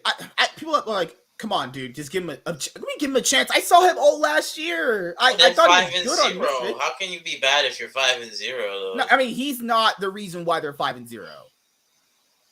Humanoid. Is it Wonder? Hillsang's the reason why they're 5-0. Halo-Sang and Upset and Humanoid are the reason why. There was Wonder, he played okay in this game. He played okay. That's a colleague game, actually. I mean, let's be honest. I had Fnatic fourth. I'm surprised that they're tied for first. Honestly, I mean, I knew they'd be like around first or second based off their roster alone. no way. Come on, man. The way Wonder played last year. No, okay. Outside of that, like, well, I said if Wonder comes back to form, they can be a top tier team, you know. But the other pieces are fine. They literally got pretty much like the best mid laner. Did they not? They have the best bot lane. Is he really the best mid laner? I mean, hey, he's one of the best. That's good enough. Is he really better than Caps? Yes. Right now he is. Stop it. Right now he is. Right now he is. Yeah, yeah, Caps is the best. I forgot. Yeah. Did you see that fucking Corki play? Amazing. See that Corki game where he got Flame Horizon out of his ass? Stop it. Stop it. God damn it. You guys are delusional. You know, job, SK Razork. needs to like get upsetting Kaiser or their bot lane so then they have a full German team. Good job, Razork. Good job, man. Yeah, buddy. I mean, I don't know, guys. I just feel like maybe I'm being really critical, but it just feels kind of corny to watch LEC this year. Warren, we're on week 2. It was last year. But like the game, like last year had more like even the beginning of the week, like the year, it's like felt like there's no real. I don't know. It's just something's missing. Maybe it's me. I'm not trying to be. How about NA stealing all their talent? Hell yeah. No, well, come on, Sean. That is not NA stealing talent. That's the EU hypocrisy that they were spewing back in 2017 when half the players were like, "Oh, EU pride. I'll never come to NA. Perks will never come to NA. Whip will never come to NA." Yeah, kiss my black ass. And I didn't say steal in a bad thing, Warren. I said it in a good way. No, I just think it's hypocrisy. That's all. Not yeah, EU, by the way. Well, that's what even that's EU fans and players in a nutshell, literally. But as you guys saw, they're like Sony fans. Hypocrisy. Fnatic just beat the shit out of them. Humanoid popped off. Upset. Halo-Sang popped off. If Halo-Sang wins MVP when the spring regular season is over, I'm not even surprised. He's playing like the MVP coming up next. I think he's playing this way because I think he knows that this is his last year. You said that last year when I was talking to you. You said that the same thing. No, but like he wants to make Worlds again with Upset. He wants to go to MSI. I mean, because like the thing is that, you know, if they go to MSI, when they do later on this year, I think they'll actually be a pretty decent team. They're not a bad team. I just think if they're gonna be a better team, Razork has to step up his performance a bit more because he's not been playing like a person that should be on this roster. Well, the problem is that like, Herod was. We can agree that Herod is better than Wonder. Like, I'm sorry, I think Herod's better. Last year, this year he's struggling a bit. This year, I don't know yet. He'll be better. This year, I don't know yet because what the hell is that ult? Holy shit! Dude, Herod had terrible ults. He was flubbing them from the back. Hey, they still got the kill. It's okay. To be fair, he got it in the end. And to be fair, he got it. But it's like that was awful. That was awful. That was really. He was trying to knock him back, and he knocked. You can't see, dude. You know he's seen like this. Oh, holy fuck! Okay, Panda Monkey has a comment, by the way. What's up, Panda Monkey? Oh yeah, Panda Monkey. We'll be on LCS in a bit here because all I want to say about the 100 Thieves game. All I want to say about the 100 Thieves game. They lost to Dig because they were experimenting. They were just trolling. I refuse to believe that Dig beats 100 Thieves. Sorry, Bio Daddy. To an extent, yes, but they also just. To an extent, I can agree with you. To an extent, yes, I can. Yeah, and because nobody cares about lock-ins, but they also just. I'll explain. 50%, I'll agree with you, but other 50% they just threw. But don't worry, dude. Go ahead, Warren. I was gonna say more about LEC. I'll get back when we start talking about LCS stuff. I'll comment because I saw that series. I think this year, like I think this year the bot lane is gonna step up. Mid lane, there's not much competition because there's a lot of new people. I think once we get into summer, I guess that's why I'm so critical because I knew that we were getting like Niski, Humanoid, Caps. There's VIT, like there was more people. Like now it's like Reeker we don't really know this guy. De Jure, don't really know this guy. You know what I mean? Like, there's a lot of unknowns. So I'm going to give it, this is the first 6 games, but I'm going to say Summer Split will know these people better. But I feel like the other lanes are going to step up. I really think bot lane is going to be more important. Like, if you notice, like, Unforgiven, he got, like, he looked pretty good for Mad. Unforgiven's looked pretty darn good, honestly. Yeah, so, like, I think it's going to be a different, I think the bot lane is going to determine more of the games this year. Mm-hmm. That's just my opinion. And Not maybe by Neon there. Good job, Neon. But I don't know. I'm surprised. I knew Fnatic would be like top 4, but I didn't expect top. I mean, I to me personally, they won the off season. Honestly, And I'm glad they listened to me because that roster last year in summer only turned out because all the pieces together just happened to fit perfectly together. All right, dude, if you some got people rid of had Adam as their MVP for Fnatic last year. Like you're they're crackheads. high. They listened to syrup sniffing Sean Avery from Canada. Yes. Yeah, they listened to they Oh god. yeah, they listened to me on I did MSK's watch 4View channel. Oh, I know since you said you could talk about anything, well, not anything. I did watch the LPL games yesterday, and it was like, I don't know, man. That V5 TES game, dude. Holy shit, man. Watching the LPL is so fun, dude. I love watching the LPL. It's so fun. All right, Even when they int, it's fun. All right, guys. So Rogue also looked pretty good this week too. And remember, Rogue and Fnatic will be facing off against each other next week. Watch the LEC broadcast. Put it as G2 versus Fnatic instead of the teams that are undefeated.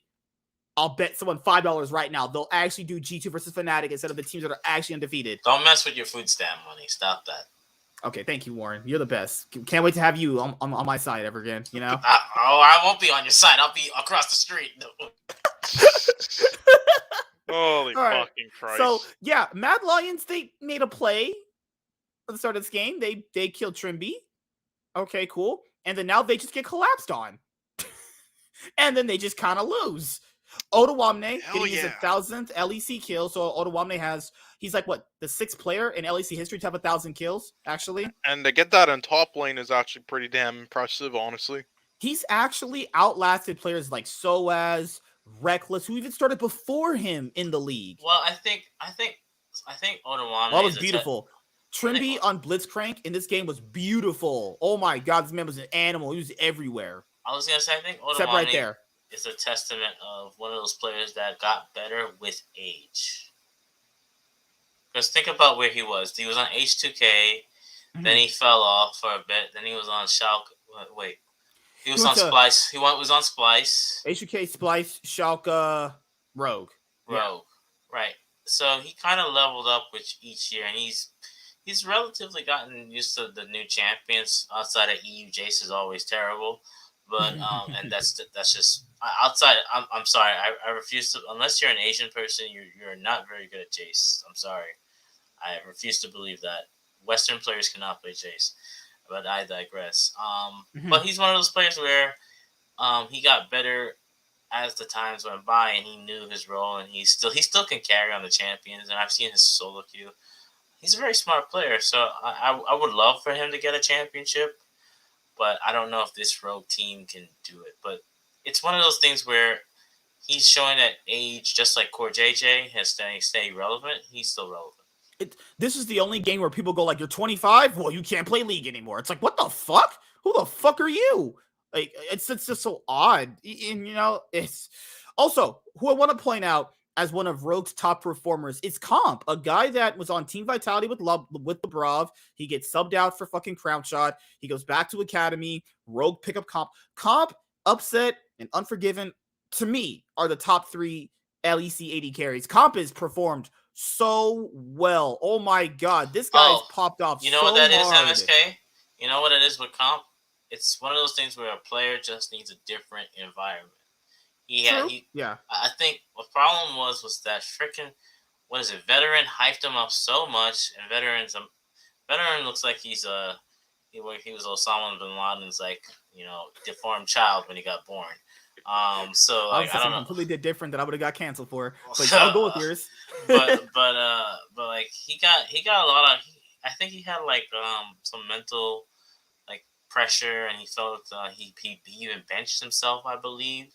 So I think he's really young too. I think he's only just turned 18, 19. So I think sometimes the organization can really help you. And I'm sure Rogue has a good Rogue organization because I've not heard anything bad. But again, I don't know behind The thing the with the scenes. Rogue, most of the Oh, Rogue they are. roster They before, are. They're the thing really with good. the thing with the Rogue roster before is that they had really good players. The problem here is like something in it just didn't work. And Oda said on the PGL that it was just like egos that were like holding them back and a lot of like, team cohesion issues, so they had to play a certain style to make everything look good. Whereas, certain players just didn't want to sacrifice. He said on this roster, I told you.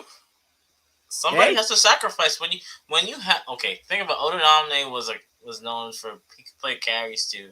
Hansama can carry. Larson's okay. all the players could carry except for like Trimby, essentially. That's what I'm saying. When you have these teams, what defines a good team is the person that says, you know what, I know if we play this way, we're gonna win 90% of this games instead of trying to do my own thing, and I will take the back seat. And it takes a lot of it takes someone being humble and just recognizing it. So when teams figure this out, that's why I don't believe in the super team model, to be quite honest with you, because it doesn't for League, it just doesn't work the way people think it does. Because think about the teams that have won Worlds. Was EDG a super team? Hell no. Viper's good, but Scout's always been good. Flandre's been nobody they knew did about what JJ. EDG had what you talked about. Like some super teams just need like 2 to 3 good players. That's all you need. Think Flandre was a franchise player, and he said, "You know what, Viper and Scout, you are the man. I will play weak side king," and he was. Like if you've seen, and he carried pretty hard at Worlds himself. When he needed to carry, like I think it was a Renekton game, he popped off. He did his job. That's sometimes you just gotta do your job. Yeah, no, dude, I agree with you. I mean, Oda Wallman didn't have to tell people that they had roster issues last week with like egos, but like because most people could tell. There's no way you make finals and choke a Baron lead the way they did without having some type of issue. It's just like Rogue last year, the players probably were like, okay, like at some point we're gonna fucking throw it, and then the choking started settling in. But now the roster looks a lot revitalized. It looked like they have players who are willing to take a back seat or more willing to maybe potentially play a certain champion they're not really comfortable on. And hit Comp, hats off to him. He's been one of the best performers right now in the LEC. If you have like this guy as your MVP, if he keeps up this level of gameplay, and if you have Comp as your MVP, hey, I'm not knocking you. He's played great. He's played absolutely amazing so far. Larson had a really good game on the Victor as well. And then we're gonna watch the last game, which was Vitality and BDS, because this is the game where Team Vitality definitely started popping out. Self-Made was just an animal, literally just in this game. And you need these games, to start your confidence issues and getting it back. I didn't know your family did commercials. Hey, man, I love it. That's how you do it. Fuck you, piece of shit. All right, so Self-Made playing on Orin. Sorry, Self-Made playing Olaf, actually. These are games that certain teams need so that when they actually can get their confidence boost back. You beat a team like this, then they go, okay, we're not that bad. We can definitely do it. Now, Syncroft is actually a good jungler, despite being on this donkey shit of a team.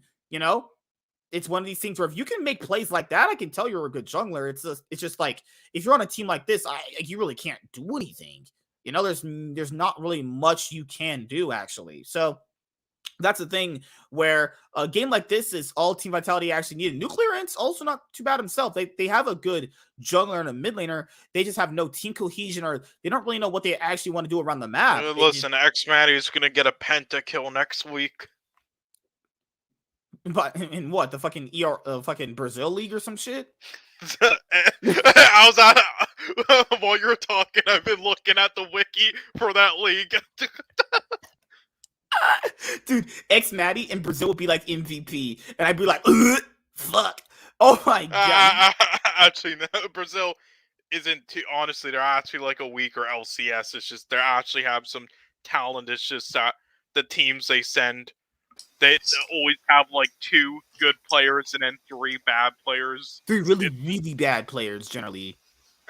Yeah, they just always send bad teams. Honestly, they're not too bad of a region. Still on the weaker side though. But yeah, Team Vitality got their confidence boost back, and Labrov decided to himself he was just gonna, he needs to stay under turret. He got fucking stunned right there, but he got it was awesome seeing them bounce back actually, and go 2-0. And Selfmade definitely having a pop off for once. That's why you have a guy like Selfmade. He's gonna just be the carry and just take the game for himself, just running people down, just slicing and dicing right there. And there you go. All right, so time to predict the games, and we're moving on to the LCS actually. So I'll go first. Jesus Christ. That's Ellie's. Good job, LEC. That's the first game I want to see. Team BDS versus Astralis. There we go. Astralis is donkey shit. I'm going Team BDS. Astralis goes 0-7 this week. I'm going BDS, XL. No, because the comeback potential Mad Lions has been good. I'll go BDS, Mad, Vitality. Fuck. Damn.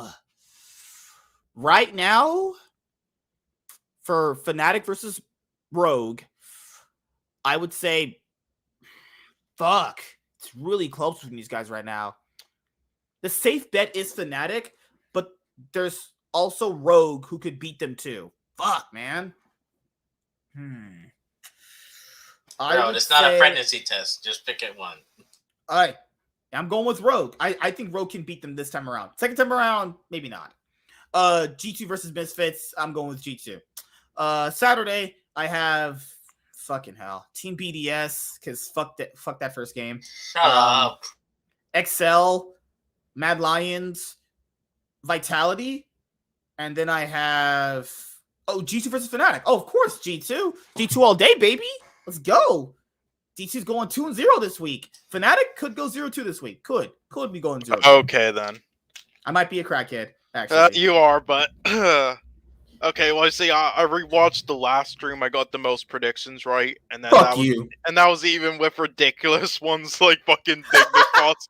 Like what was it? I believe it was like fucking God, what was the one I made? I forgot. I believe like Dignitas over Team Liquid. So even with insane ones. Okay, so let's see. BDS, Mad, SK. Good God. Good actual God. Fnatic, and G2. Then SK, Astralis, Misfits, Rogue, and El Clasico, baby. And Woo. G2. All right, Warren. On to you, and then we're gonna go to LCS actually. I think Astralis picked up their first win against BDS. Okay. XL is ramping up, so I have them over Mad. I can't disagree with that. I'm rooting for my boys SK, baby. Good God. Mercy. I think Malrong is the best jungler right now, so I'll go with Rogue. And then I'm not sold on Misfits, so I'll go with G2. Of course, I'm gonna go SK, baby. XL, because like I said, I think XL is gonna get a 2-0 this week. They're ramping up from what I could watch compared to last season. I'm gonna go with that's a hard one, so I'll go with Mad. I think Self-Made is better than Malron, but so I'll go with Vitality, and I'm gonna go with Fnatic because G2. Actually, I'll go with my boy Broken Blade because I like Broken Blade. So G2. Oh Lord, it's a lot of good matches this week when you get past the first ones. Actually, Stop it. Suck my balls. actually. SK is gonna make playoffs. Mark Sure. my word. And sure. And his dad's coming back. He's gonna wake up and see him like in his fridge Sean, and some Sean, milk. okay, But no, he's before- gonna put the milk he I know, promised in the I fridge. I had a late night meeting about a business I'm doing, but Sean, you saw Yes. SK games, right? Were they Yeah. as bad as you think? They're not that Yes. bad. No. Well, the main problem is I don't know what it is with like Gilius. But God, he's like the LEC Dardock. He just like his skill level is like at random. Holy fuck! Anyway, but they weren't. I mean, if you minus Jezu and Gilius, they weren't too bad. Sure. Like, and that's the only I'm just going crazy with the SK over Vitality prediction Give me a because second, I have guys. to do one crazy one for each stream, just like I did with Dignitas and Team Liquid. All the others I'm pretty confident in. Give me a second. Let me bring up some of the games here. We'll talk about them. As you guys know, the LCS 2022 lock-in tournament pretty much is going to be on their semifinals this week coming up. We played out the last day of the group stage, and then it went into best of threes. Most of the best of threes panned out the way most people probably thought, except for one, which we'll get to in just a moment, because I want to highlight one thing before we actually get to that. Which is one of the only truly interesting games was 100 Thieves versus Cloud9, where Sunday popped off very, very hard on the Gwen pick, actually. Now, here, because I didn't get a chance to talk about Cloud9 a whole lot last week. Now, here, take this with a grain of salt, everyone who's watching this, who's a Cloud9 fan, because I love Cloud9 too. This is a reason why you don't want to really play Darshan, or most of these, or like potentially Isles. Now, Well, he has a limited champion pool right now, but if you put him on a safe champion, he'll do his job. It's this kind of game where like you see and you go like, okay, this is the reason why some of these guys aren't starting. You can tell there's a reason why these guys in particular are not starting over people like potentially the new guys coming up like Berserker and Winsome and Summon, actually, because Darshan just gets absolutely murdered up there in top lane. And Sunday had a really nice pop-up performance on Gwen, actually, and you're thinking to yourself, 100 Thieves looked solid overall in lock-in, right? They lost to FlyQuest. People were like, oh, are they really that good? It's like, it's so weird how like one loss to a team like that will make someone question everything they know about a team. It's like, come on, guys. One loss doesn't obviously do that much, like these things happen in best of one format, so you have losses like that. Yeah, unless you lose a best of two against Dignitas. Then you start questioning everything. You question if your life is really like. Yeah, well, I told you, like in the second half of last year in summer, like after the first half when Abadaki was playing out of his mind, he started playing kind of mediocre, and then Closer covered for him, and he's still been doing so here. Like I don't Closer get it. played good. Closer played good in these games. Yeah, Abadaki has not been the same after the first half of summer. I don't know what's going on. Maybe he got too comfortable because, like, to me, or he clearly did in that interview before the fucking game. Like, Abadagi and Bjergsen to me are like the best mid laners. To me personally.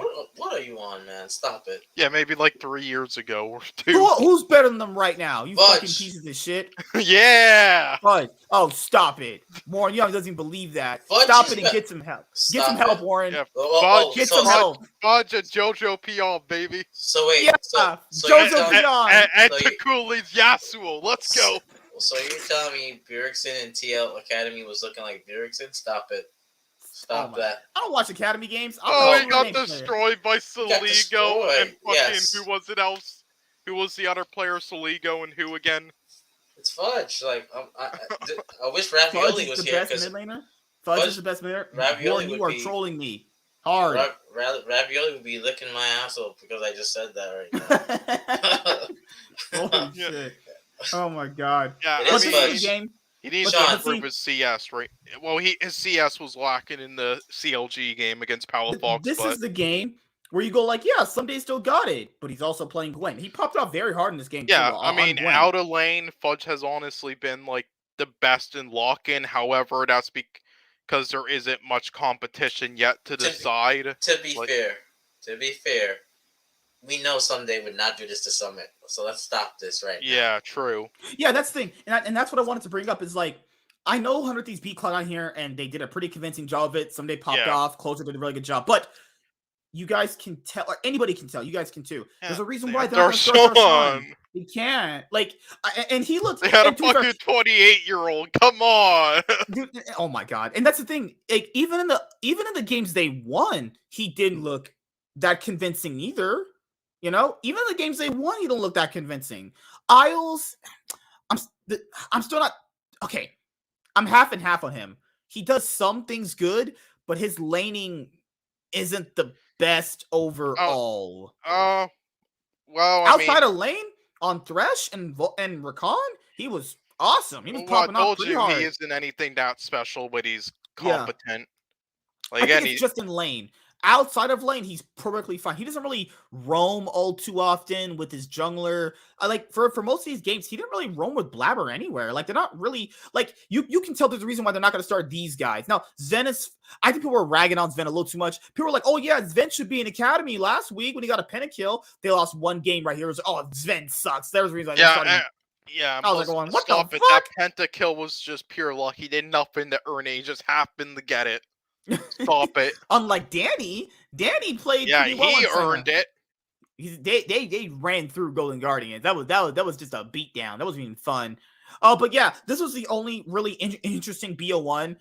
It happened to happen with Someday popping off, and Sven's just right there. Outside of Fudge's position and in some team fights here, but then again, it was their whole like team and like in comms. He's been the best out of lane, but again, that's because his highest competition has been what was a struggling Obadage and Bjergsen, so that's been the top competition. TSM Academy, they ended up losing to Golden Guardians because Thank God for that. Ryoma had a pop-up game. Well, to be fair, besides Viper, all those guys don't have any LCS experience. On GG, I'm pretty sure all of them do, don't they? They have veterans like fucking Ryoma's a veteran now. Stixace, a huge veteran. Yeah, besides Tony Top, I mean.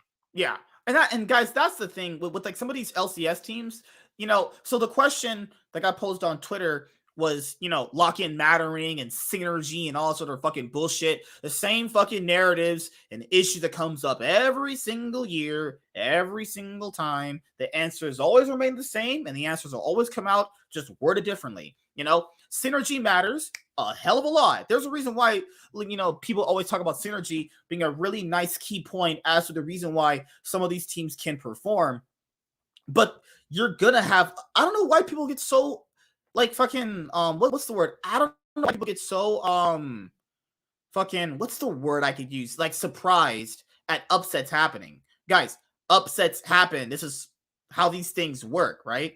So you look at the fucking 100 Thieves Dignitas series, it's one of these things where you have to go like, okay, did 100 Thieves choke or did Dignitas play well? That's always going to come into question. Every single time you have a series like this, it always comes into question. Now, Dignitas did play well. Neo played really well. River played really well. Overall, Fake God didn't, like, most of the team didn't look too bad themselves. And we even talked about River played really good at Worlds 2021. And the pickup was a nice pickup on their part for Dig. But we also said their roster wasn't really going to do much. Now, Blue was touted as like the worst import ever, or like the worst mid laner, and he got decently ganked right here both times I remember this game. So I don't know, it's one of these things. Blue's a weird player. I don't know how to rank him exactly, but he is definitely bottom tier. Definitely one of the worst still this year. Definitely one of the worst imports. The worst, probably. Like again, his team winning. He's still better than Ica. Yes, true. Good bars. Of course, he's the worst. No, the worst fucking import is like Cillion. You remember that guy on Winter Fox?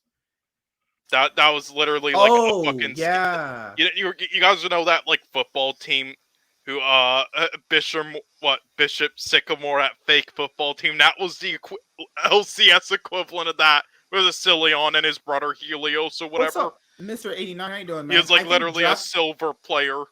I think drafting is low key one of the most important aspects in keys to victory. No, you're right. I'm gonna say yes and no. Here's why. It's very half and half. You know, I'm gonna say yes and no because the thing is, some teams can play complicated drafts, and some teams can only play simple drafts. Like I get a horn, a Jinx, and a Thresh, and I have an Orianna, and then I have a Jarvan. That's pretty simple to execute. When you start building like a Kali, and then well, I wouldn't say Zinza, but like Viego, and then you're like Aurelia mid, and then you're like, Zaya, which is actually a hard champion, I believe, for pros. It really depends on the players and how the team can execute. So I believe it's more so as how simple they can. And also, I don't think people are really using these power picks. Like, I think personally, Gragas is a bait pick. I think he's only good for like certain. Well, no, Gragas isn't a bait pick. I think more teams should go AP instead of tank. Like I don't like his tank build is good, but his AP build can do damage and and phase rush. So that's my opinion. I think that Akali should be played in the mid lane because she has a lot of favorable matchups, and I think Tristana is low key good because with the bounties now, what's important? I think Ziggs and Tristana should be played more because with the bounties, you can, with good macro, which NA doesn't have, funny, you can easily come back in the game with those two champions. So that's my opinion, but yeah.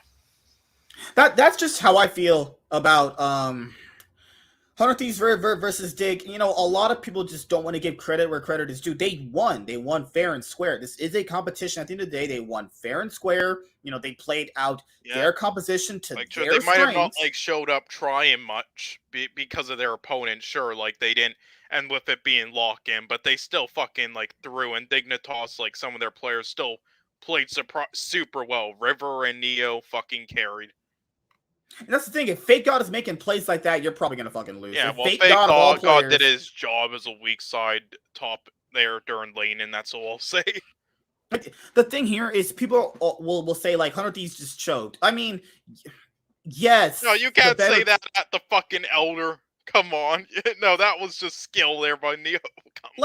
People have to understand, like, you could have two things happening at the same time. Yes, the better team could be choking, but the team that they're facing off against could just be playing good at that moment as well. You're not going to sit there and tell me Neo and fucking River did not pop off and play well this series. No way you're going to tell me that. They're going to be saying it once they meet up with C9 and River kills Blabber again at Scuttle. And that's the thing is we know when the LCS 2022 spring split begins, Dignitas is probably going to be like either an 8th place team or a 6th place team. They might barely get into the playoffs. They would be 10th, honestly, because Blues trash. They might be, the split actually hasn't started. This is just lock-in, right? The split hasn't started yet. This org will never even sniff fucking a finals or a semifinals to get to a fucking championship title. They will never sniff a title. They got the finals back in the day, though. Back in the day. Back before we were even playing the game. Hey, they made Worlds with their other brands, so hey. Good God. They're not even sniff with how they're building their rosters now, they're not even gonna sniff a finals ever. Yeah. I just thought it would be Neo and River carrying 3 dead bodies. And I'll say this, when they picked up River, I'm happy about that. River played good at Worlds. I think he should get a team. Even though it's gonna be the opposite, I hope we get a fucking Dig C9 lock-in finals. So they can advertise. So they can advertise it. The Battle of the Scuttle Crab. But congrats to Dig. They played really well. Oh, let's watch this. Oh, good God! That was a good move there to back off. Nice job. Neo shoots True Shot Barrage. River. The fact that it took this long for him to get an LCS chance last year shows that nobody does any fucking scouting in Academy. No one does any real scouting. Why did Abadage walk up that close? He was mega carry in all Academy games and amateur games, and with his old name Asta. And when he finally got the chance with Dignitas, people were like, I don't know why he's getting a chance. He was like the worst ADC in Academy. It's like, are you fucking blind? It's like it And may be in also, laning, but God. if you guys saw what why did Abadagi walk up to him when he has Shockwave? Why did you get close to him? Yeah, because again, they were getting too confident with the Elder. They thought they could quickly just melt it down. Whatever, one guy isn't gonna do much. Whatever, we'll just kill him when we get the Elder. They got too cocky. Like, I just don't get it with what 100 Thieves was trying to do in most of these games. Like, I got the composition. Oh yeah, they were they were experimenting, getting their asses handed to them. I love it. I love it. No, they weren't experimenting. They weren't even. Like, what is that bullshit? They weren't picking new champs. How can you experiment? Caitlyn They were and Lulu and Viego. They were picking comfort champs. They weren't experimenting. Just say it how it is. They got too confident and fucked up. Bro. No, I don't mean you. I'm talking about the people you're mocking, Warren. Like they got overconfident and they're experimenting because people are going to say they're experimenting. They picked Caitlyn, Viego, and Lulu and Orianna. Yep. Those aren't experiment They got champions. overconfident, made stupid plays, and Neo and River carried. All right, the end. All right, they pulled an IG against Team Liquid. Like they just kind of played not that well though. You know? I think it's one of those things. Yeah, thanks, Mr. 89. Oh, thanks, Mr. 89. You're awesome, dude. Thank you, man. Yeah, so sorry that I talk too much and interrupt Mr. 89. We love opinions, by the way, so keep on. Yeah, man. It's always good to have new people, and it's cool to see. That's the thing, though, guys. Anybody's watching, it's always cool to see upsets like this. It's always cool to see upsets like this. It's always exciting. Everyone always says, "Oh, LCS is too boring. There's never any upsets. The same guys just win." But when this happens, people just bitch and moan about it. Like, what do you want? See, when the commentators say that shit on the analyst desk, and then they all predict like 2-0, 100 Thieves, then that's usually when the upset happens for some reason. Like the commentators always get it wrong. That's the thing is, like, if you picked 100 Thieves to win this, you should, because on paper they should. No one was gonna predict Dig. Let's be honest. No one. I didn't pick 2-1, 100 Thieves. Like, yeah, Sean gave him at least a win. Sean gave him a single win. And this is good. I'm glad you have like exciting narratives that happen with games like this. This is a good thing. And anybody that says otherwise is fucking stupid. Everyone always says LCS is boring. There's nothing really exciting. But when something like this exciting happens, people go like, "Well, I mean, it's 100." Yeah. Now they're gonna say shit like, "Oh, best team in NA lost to the worst LEC mid laner." It's like, shut up, bitch. So I'll tell you guys this. I did not watch this TL versus Fly best of 3. Just give me the cliff notes. What the fuck happened? I mean, I saw half of it. As you can tell, I saw half of it. But I knew TL would beat the shit out of them. The moment they drafted this. The moment they like got all 5 of their members or something with the Diana. Is that the champ's name, Diana? Mm-hmm. Yeah, with the Diana Yasuo ult, and they couldn't kill anyone. I clicked off the screen then. Clicked off. Guys, I'm being honest here. I got off work. I watched every single game when I was on my 10 at work, my half. I saw this, and I went, okay, I'm pretty sure TL's gonna win. Like, I didn't predict Dig to beat 100 Thieves because no one really should have. But this, I'm thinking, going like, okay, TL should beat them. That's the thing. There was the TL game I did see where Buipo was playing Rengar, which is pretty cool, actually. It's awesome to see champions like that get play, because Buipo is going to be a player that'll play champions like Rengar. Yeah, him playing that, it's awesome when he plays a champion like that. And he played really well, too. I will say, I really... I first want to mention this was also in this series the debut of Bradley, their academy top laner. He went 7-0-2, I believe, on the Akali. So well done. Oh, mm-hmm. They played. So they could play Hansama and Core JJ together. See, that's the thing. TL, those players they have, the backup ADC and the backup support they have, those are actually good players. Honestly, yeah, like Eon's actually, Elia is fucking actually great. Again, him and Isles should be at LCS over like Biofrost and shit. And Zazel, but I guess he's like dead now. I don't know. Zazel's but dead. I honestly, I would like to see a fourth a fourth rosters thing, though. I would have liked to see that from them. Maybe if they're cocky enough against Dig, they'll do it. But I want to see Bradley, Top, and Whippo back in the jungle, because I honestly think Whippo could be a better jungler than Santorin. Honestly, I want to see that.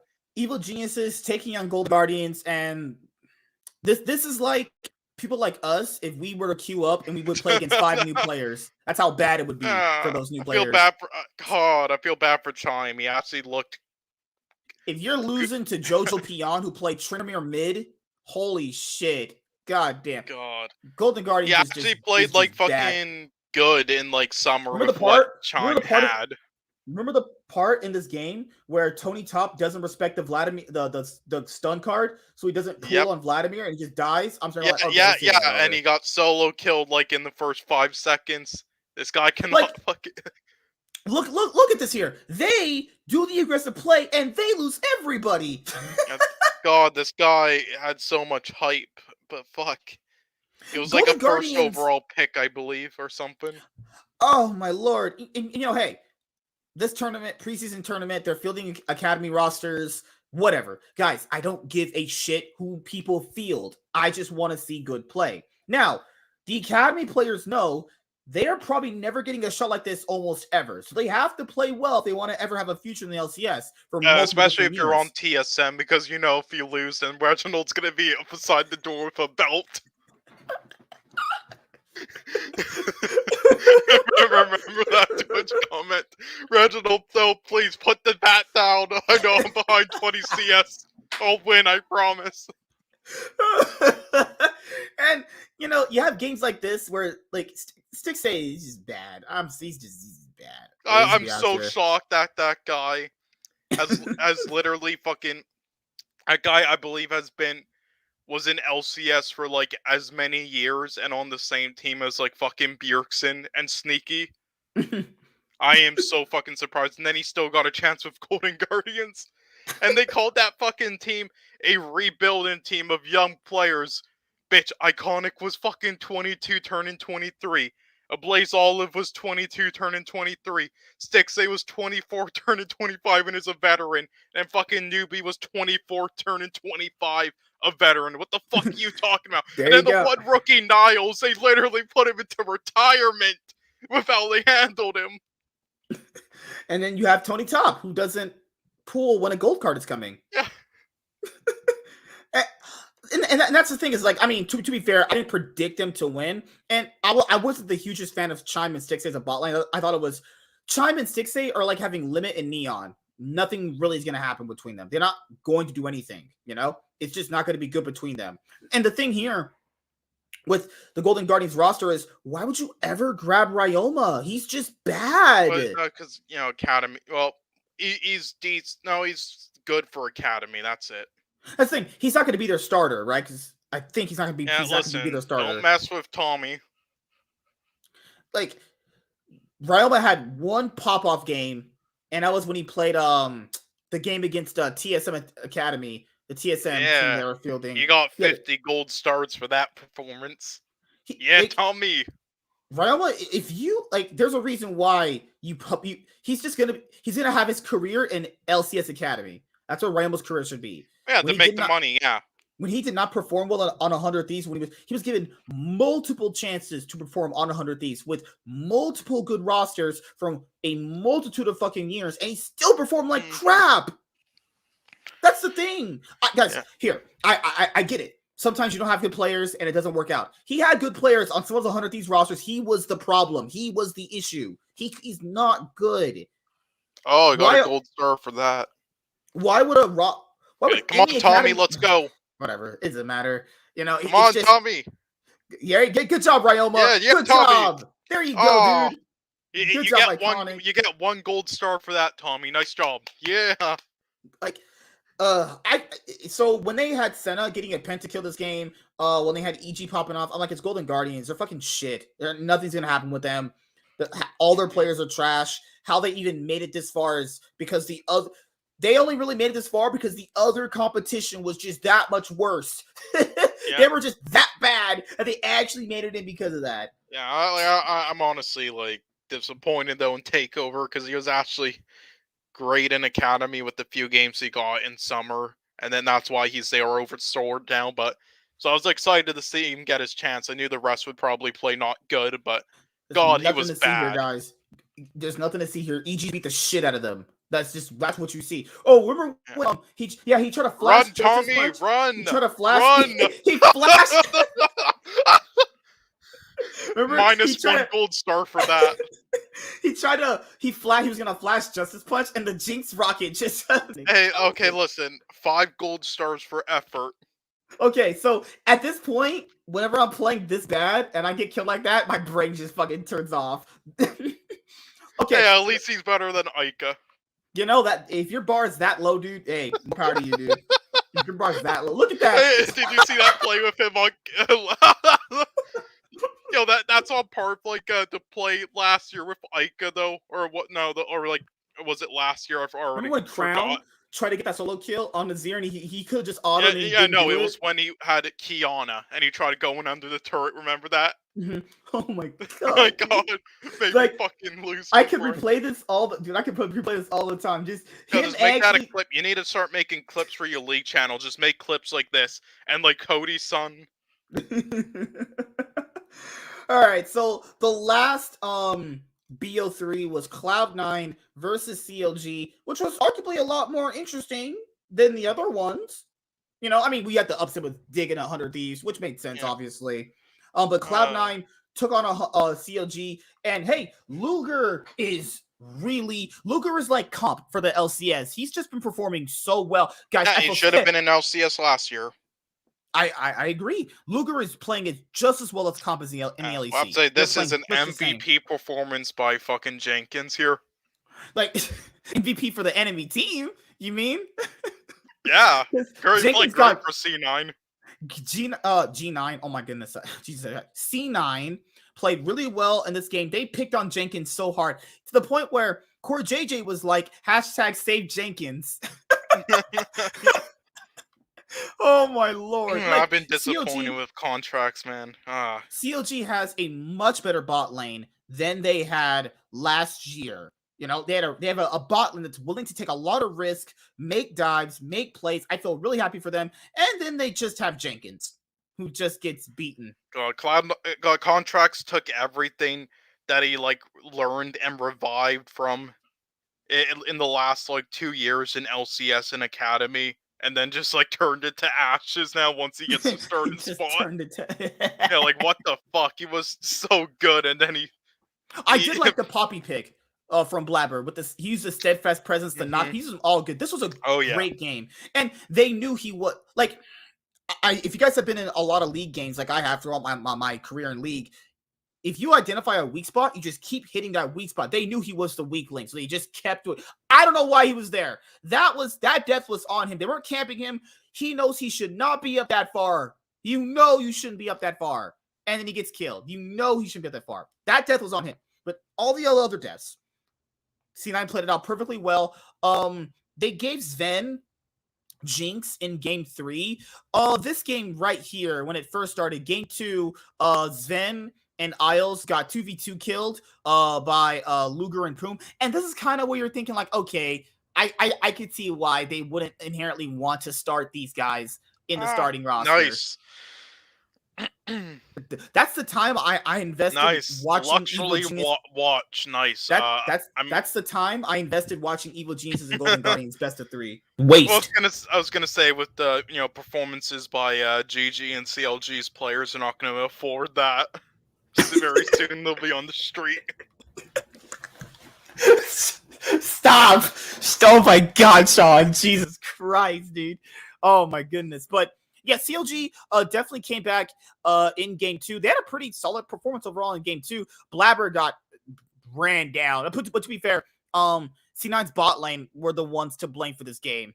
They lost bot lane and they completely fucking, yeeted their fucking chance. This is why Sven isn't fucking in a starting spot. Oh, what's up now? Yeah, Melron's been popping off hard, dude. He's doing great, man. He's popping off so hard. I'm glad for him. And dude, when people say Malron's not performing that well, I tell him, suck my dick. You don't know what the fuck a good jungler is. Suck my fucking I dick. wonder why they're saying that. You want to check what regions he's from? I do not, because this is not the KKK stream for fucking Sean. Wait, what do you mean? I'm saying the opposite of LEC fans, you fucking ass. All right, Warren, what did you think about the best of threes between C9 versus CLG, EG, Golden Guardians, Take 100 Thieves, and TL versus FlyQuest? The only thing I need to know is, was that their full team? For CLG? Yeah, that's their full intended roster. That's no academy players at all. Okay, well, they look promising. I'm glad it went to 3 games. That's promising. So, I think. Good job, Jenkins. Good job, man. Just keep Jenkins on fucking weak side champions. Don't put him on fucking carries, please. I don't know. This is if you're a CLG fan, this is a little bit promising, I would say. I mean, I agree. Luger is really good. With the performance that IMT and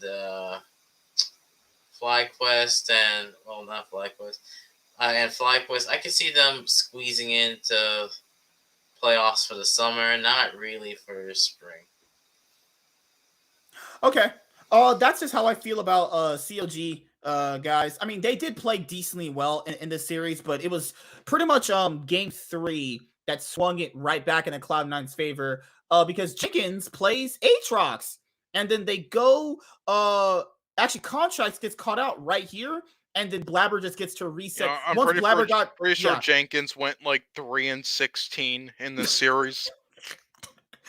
Once Blabber got these 2 kills on Jin Zhao right here, I was like, this game's over. This is fucking done. There's no way they win that. Actually, yeah. I mean, I don't know. Was Fudge playing like late game champs or? Fudge played Malzahar, Victor, and Corky, right? Yeah, are they besides Corky? Are they like late game champs? Victor's definitely a late game champ. And what about this champ? Malzahar. Okay, so could you excuse his CS numbers against Palafox? Well, the thing here is Malzahar is all pretty much alt dependent. Like some champ, most of what your team fighting is going to be through Malzahar is going to be just R, right? Yeah. So that's all you do. You just lock on a target. So if you go even in lane as Malzahar, that's good because you're pretty much just an alt bot, and Malzahar also can push turrets very well. So if you're just roaming, so pretty much the goal of Malzahar, roam around the map with Xin Zhao, alt one guy down, Xin Zhao just murders and okay, but yeah, I mean Fudge has been the best in locking out of lane.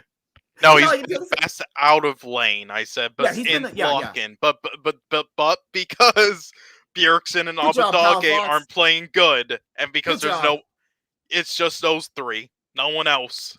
Yeah, like to be fair, I still think Abadage and Bjergsen are the best mid laners the LEC will have. Sorry, I think Bjergsen and Abadage will be the best mid laners in the LCS when we actually get through spring. No, honestly, I think I mean, I don't want to say Jojo Pion. Don't. If you say Jojo Pion, I'm yeeting you. Well, I think he has insane potential, but I mean, he might be the next Ryoma. No, he's 17. Literally, come on. You know what? Potential. When I was born, my dad told me that I was gonna be an astronaut. Okay, I don't know what that. Okay, anyway. There you go. No, I think honestly, like TSM's mid laner could be the best. Takeover or the guy the actual mid laner they'll have. The actual mid laner. Kiadu. That's the thing. Like after seeing some of these academy rosters, like when people say like some of these academy players are good, I think some of them are good. This is the reason why some of these guys don't get chances. I'm just saying. I'm not trying to be mean here, guys. I'm really not. But watching some of these guys play is abysmal. I mean, Contracts deserve the chance, and he was not CLG. I'm talking about the other guys because the issue with these guys is they have built-in synergy with their academy roster. They have synergy, so they're just playing awful, or they just choked. Unless they all choked, it's either one of 3 things: they all choked, you legitimately suck, or you just had 5 different bad games, 5 different bad drafts. Good job, Luger. Good job. Yeah, you almost got the double there.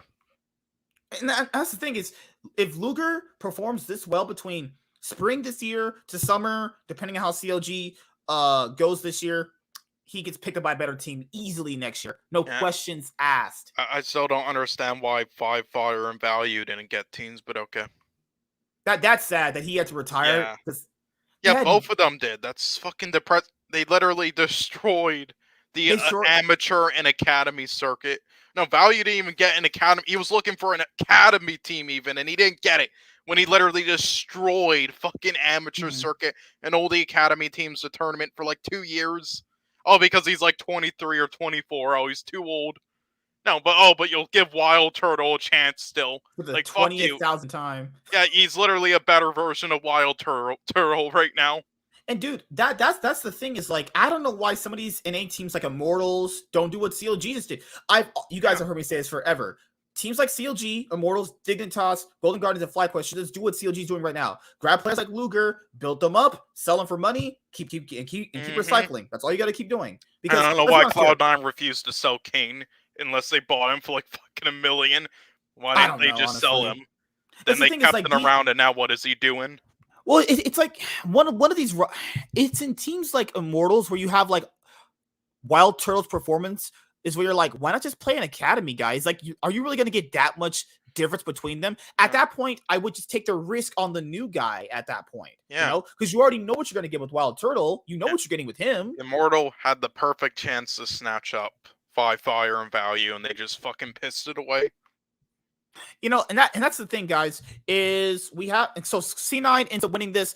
You can tell why Darshon's not going to be the starter when they get Summit. You can tell why if you can't do that yourself, your brain is fried. I can't help you out. Yeah, well, I'm not saying he should have been in LCS still, like, after how he played on Golden Guardians Academy. He should have been back in LCS over some other shit tops, but, you know. What's crazy is like Cloud9, what's crazy, dude, it's Cloud9 is the only team to actually have take all 3 games. Full best of 3. Yeah, that's crazy. Yeah.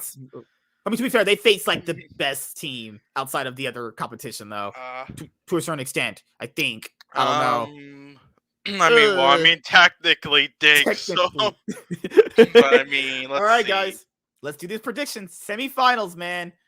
Who takes it, Dig or TL? Can Dig get the upset over TL? That's easy for me. EG's winning the whole thing. Well, obviously, I told you guys it wasn't going to be 100 Thieves or TL. I said another team. Either EG or TSM if they could get their visas. All right, so Warren, you're saying EG wins against Cloud9. Okay, so who you're saying wins against Dig or TL? I think he's dead. He's going to say Dig. I swear to God, if Warren says Dig, I'm going to burn his soul. So I'm going to say... No, TL. Come on. Not okay. So you think it's going to be a TL EG finals, actually? That's what you're thinking? Yeah. Okay, anyway, I'll go. Also by Chaz, nice comment. You know, that comment can just be put in literally anything, not just League. Hey, fuck especially you guys. Chaz is saying it. Fuck anyway, so I'm gonna go Dig 2-1. And then I'm gonna go C9 2-1. This is a full best of 5, actually. Quarterfinals. Oh, right, okay. Dig 3-2, and then I'm gonna go C9 3-2. You know, fuck it. TL 3-0. C9 3-2.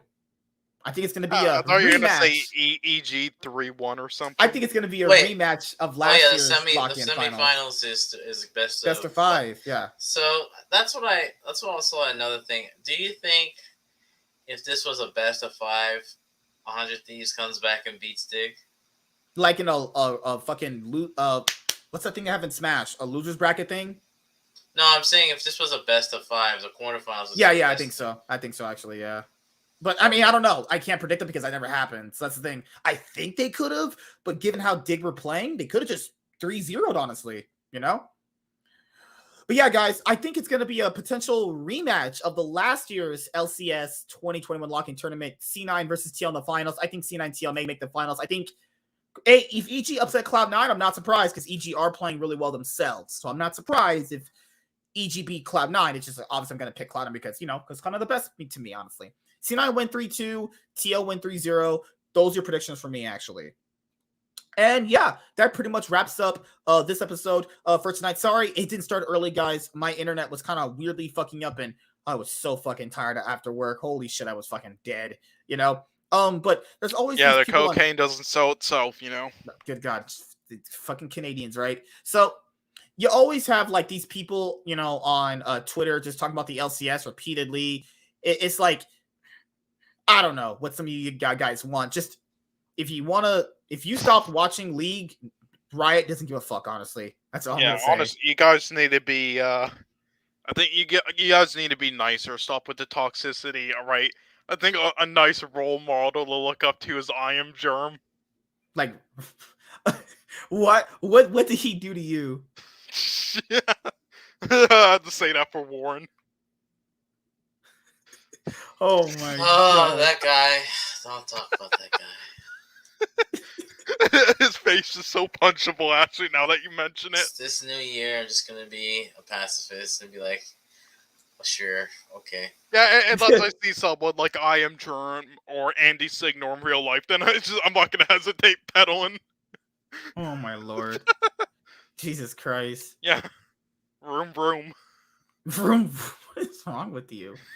He tweeted, oh my goodness. So I don't hate this guy. I mean, I No, barely I'll watch his picture the videos. scenario. I mean, I don't hate I Am Bill Germ Singh that. is one of the best players in the world I don't hate right him now. that much while I do it, but Okay, so other people though, like if I'm at like a red light and there's people walking by and one of them's Andy, then I'm just gonna drive. He good God, Sean. He had Jesus Christ. He had an interesting tweet. 100 Thieves has the same 5 players all playing together from last year. Every other team has new players. They literally can't lose. Wow, great point. What about talking about how good their players / team actually are? Not as good as EG or TL or Dig, I guess. Because he was talking about having synergy isn't always the most key aspect, right? Yeah, it isn't actually, but sometimes it can be a down, like Cloud9. And if sometimes like having too much synergy can eventually like cause something to break like internally, like we saw with Cloud9 in 2019 or so. Yeah. I said this before, lock in, and I'll say it again. Synergy from last season is one of the most overrated things in League of Legends esports. It can be important, but it is not as important as so many analysts lead you to believe. Very shallow, easy take, but a bad one. I mean, it depends on the scenario of which team we're talking about here. It depends. Like if it's G2, they kind of need that right now.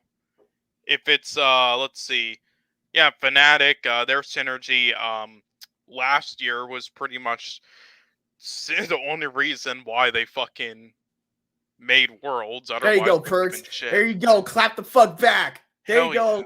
Clap the fuck back, Perks, against those fucking people. Wait. Who did he say that towards? I think he was replying to. He was replying. He calls me in a tweet. Most G2 fans are funny as fuck. Some G2 fans are cringe. The cringe ones can go fuck right off. The funny ones can stay though. 3-2 in LEC means we win Worlds 2022. Oh my God. Just stop. Oh my goodness. He said, Emily missing a huge point about lock-in. People are questioning what the point of lock-in is. Sorry. Emily missing a huge point about lock-in. People are questioning what the point of lock-in is because it is a meaningless tournament with academy teams while real competitive league is being played all around the world. Kespa and Demacia are preseason. Really bad comparison, in my opinion. I mean, the season just started later for LCS. Hey man, the season literally just started for LCS. Like LPL and LCK just start a bit sooner. The LCS split has started for the past 2. They did that last year in February because they had the lock-in tournament. Like a lot of the fans wanted to have a tournament like that. Because what it does or what it should be is you get a not a early access to how strong they're going to be overall for the whole year. What it means is that you get a early chance to work out like all your kinks and your problems rather than just doing it in the fucking spring and summer splits where you have to kind of use those to win a title essentially or finish high in the playoffs. That's just how it's going to be most of the time. So that's what I would say personally to that. That's what lock-in is supposed to be for. And to test out potentially certain players you're going to be using throughout the year. So that's pretty much it. He said, Well, last year both points, but this year now it's just the first because testing out players you don't get a chance to outside of the odd team like Team 100 Liquid. 100 This Thieves guy was- had 100 Thieves clothes on last year. Yeah, what the fuck are you talking about, buddy? 100 Nice Thieves to was see. overrated last year, you fucking idiot. 100 Thieves was overrated last year. 100 Thieves is overrated this year. If they They're- win, No, they're not. Are you dumb? This guy had You can 100 say it was Thieves. someday, sure, but not the other 4 last year, especially not in summer. Fuck you. this tweet didn't age well. F tier prediction. Still love you. Wasn't a prediction per se. 100 Thieves is still overrated. Beating 3 Academy players doesn't change that. Sven doesn't count as an Academy player, but fair enough on Darshan and Isles. When 100 Thieves win lock-ins, we'll revisit this. That didn't age well either. That didn't age well at all. Yeah. These people need to just fucking delete their accounts. This is just bad takes everywhere. I think 100 Thieves can maybe win a back-to-back title. Maybe. Depends on how the split goes. It depends on I how the just don't split goes, understand guys. why they decided to roll with a 6-man roster instead of a 7 with Ken Can we V. be honest here? Can we be honest with ourselves? Are they really going to play Tenacity as much as people think they are? They're not. Oh, like I get Tenacity. I get he has potential. I get it, but he still has things to work out, and it showed the issues with him in that locking game and the game in summer when they played some of their academy players. Like he has issues in lane and shit, like it getting caught out. Like sure, and like with damage wise, sure he's good, but if we look at other stats. All right, guys, that's it. I got to go do something really quickly because I got to have sex with my wife, actually. But, overall, we had a great episode tonight. A lot of great in-depth conversation. I'm so glad the season's back. Expect the recap of the LEC to begin this week because me and T-Root will be getting that started up again. We're going to combine week 1 and week 2 actually with that. So you guys will have that. I do lock-in, but with lock-in, I just don't give a fuck, honestly. I'd rather just talk about lock-in here, which is much more easier. When the actual LCS spring split starts for this year, for 2022, that's when I'll do the recaps, actually. Since LEC is already in, their spring split, we can have that, But overall, anything else you guys want to say before we actually head out? I think we had a pretty good episode so far. Anybody that's watching us on the replay, all that fun stuff. I want the season to start for LCS so we can really see, because we don't, we basically got like a half academy, half. So it really wasn't like it would have been more hype if all the players for all the teams, because I know all the teams had issues. Mm-hmm. It would have been nice if all of them had their players. I mean, I agree. Outside of TSM, it just because people wanted to see how Summit was going to do, Berserker, TSM. I think TL had issues, right? Yeah, I think fans are already forgetting that these aren't the main rosters. These aren't the main rosters, so we kind of got like a cheap pay-per-view, personally. Yeah, basically. It's like WWE's fucking shit and dead now been for 8 years, but that pay-per-view right before fucking WrestleMania, like Roadblock or something. This is what that is. God. All right, guys. That's it. But as you guys know, I will see you guys back here every single Monday. 6:30 p.m. PST is the time I'm shooting for. Generally, this week. Yeah, but then I'll pass out for 2 hours and say his computer was fucking up. Yeah. I'm usually kind of having sex generally during that time period too. So. Yeah. Leave your pillow alone. All right, guys. See you later. If you guys are watching this on the replay, like here into your ass, like your mom's ass. Some of these cringy Fnatic fans got mad at me for making a joke about someone's mom. It's like, dude, your mom's fucking vagina was in my mouth last night. Shut the fuck up. Someone's like, why would you start off your podcast having a mom joke? Because I have to entertain people. So if I sat here and went, Fnatic went 5-0, they're the best team in the LEC. Who the fuck would watch? I wouldn't watch that shit. So, yeah, whoever the fuck was criticizing last week, just shut the fuck up. Fucking worthless piece of shit. Oh, listen, you don't have to like the humor, but just I don't understand why you would get so angry over it's just a fucking joke. I can show you that people got like, why did he start off the Yeah. fucking show with a mom joke? It's like, because I can. Like, is there a thing you can't have jokes anymore? Alright, it's not like he said like the F word, you know, like in that DM MSK. Yeah, it's not like that, you know. I never did that. This man is lying on me. I went to church God, last Elliot week. Page on joining new documentary. Okay, listen. Look, people, listen. If you're transgender, that's fucking cool, man. If you don't want to reveal it yet, that's fucking cool, man. But could you please, for the love of God, not do it once your career is dying for attention? Like, Jesus Christ. I'm gonna let Sean handle that one. Hey, yeah. well, that's what most of the majority of the celebrity transgender people have been doing. You know, hey, can this be my wife eventually? Her abs are coming in. You know. No, that will never be. No, and she probably photoshopped that picture. True. All right, guys, and that's pretty much it. See you guys back here next week. There'll be the other content coming out, you know, out of my asshole, you know, later on this week, actually. But yeah, can't wait to watch the games for week 3 of the LEC 2022 Spring Split and the LCS 2022 Lock-In Tournament BO5s between EG, C9, Dig, and FlyQuest.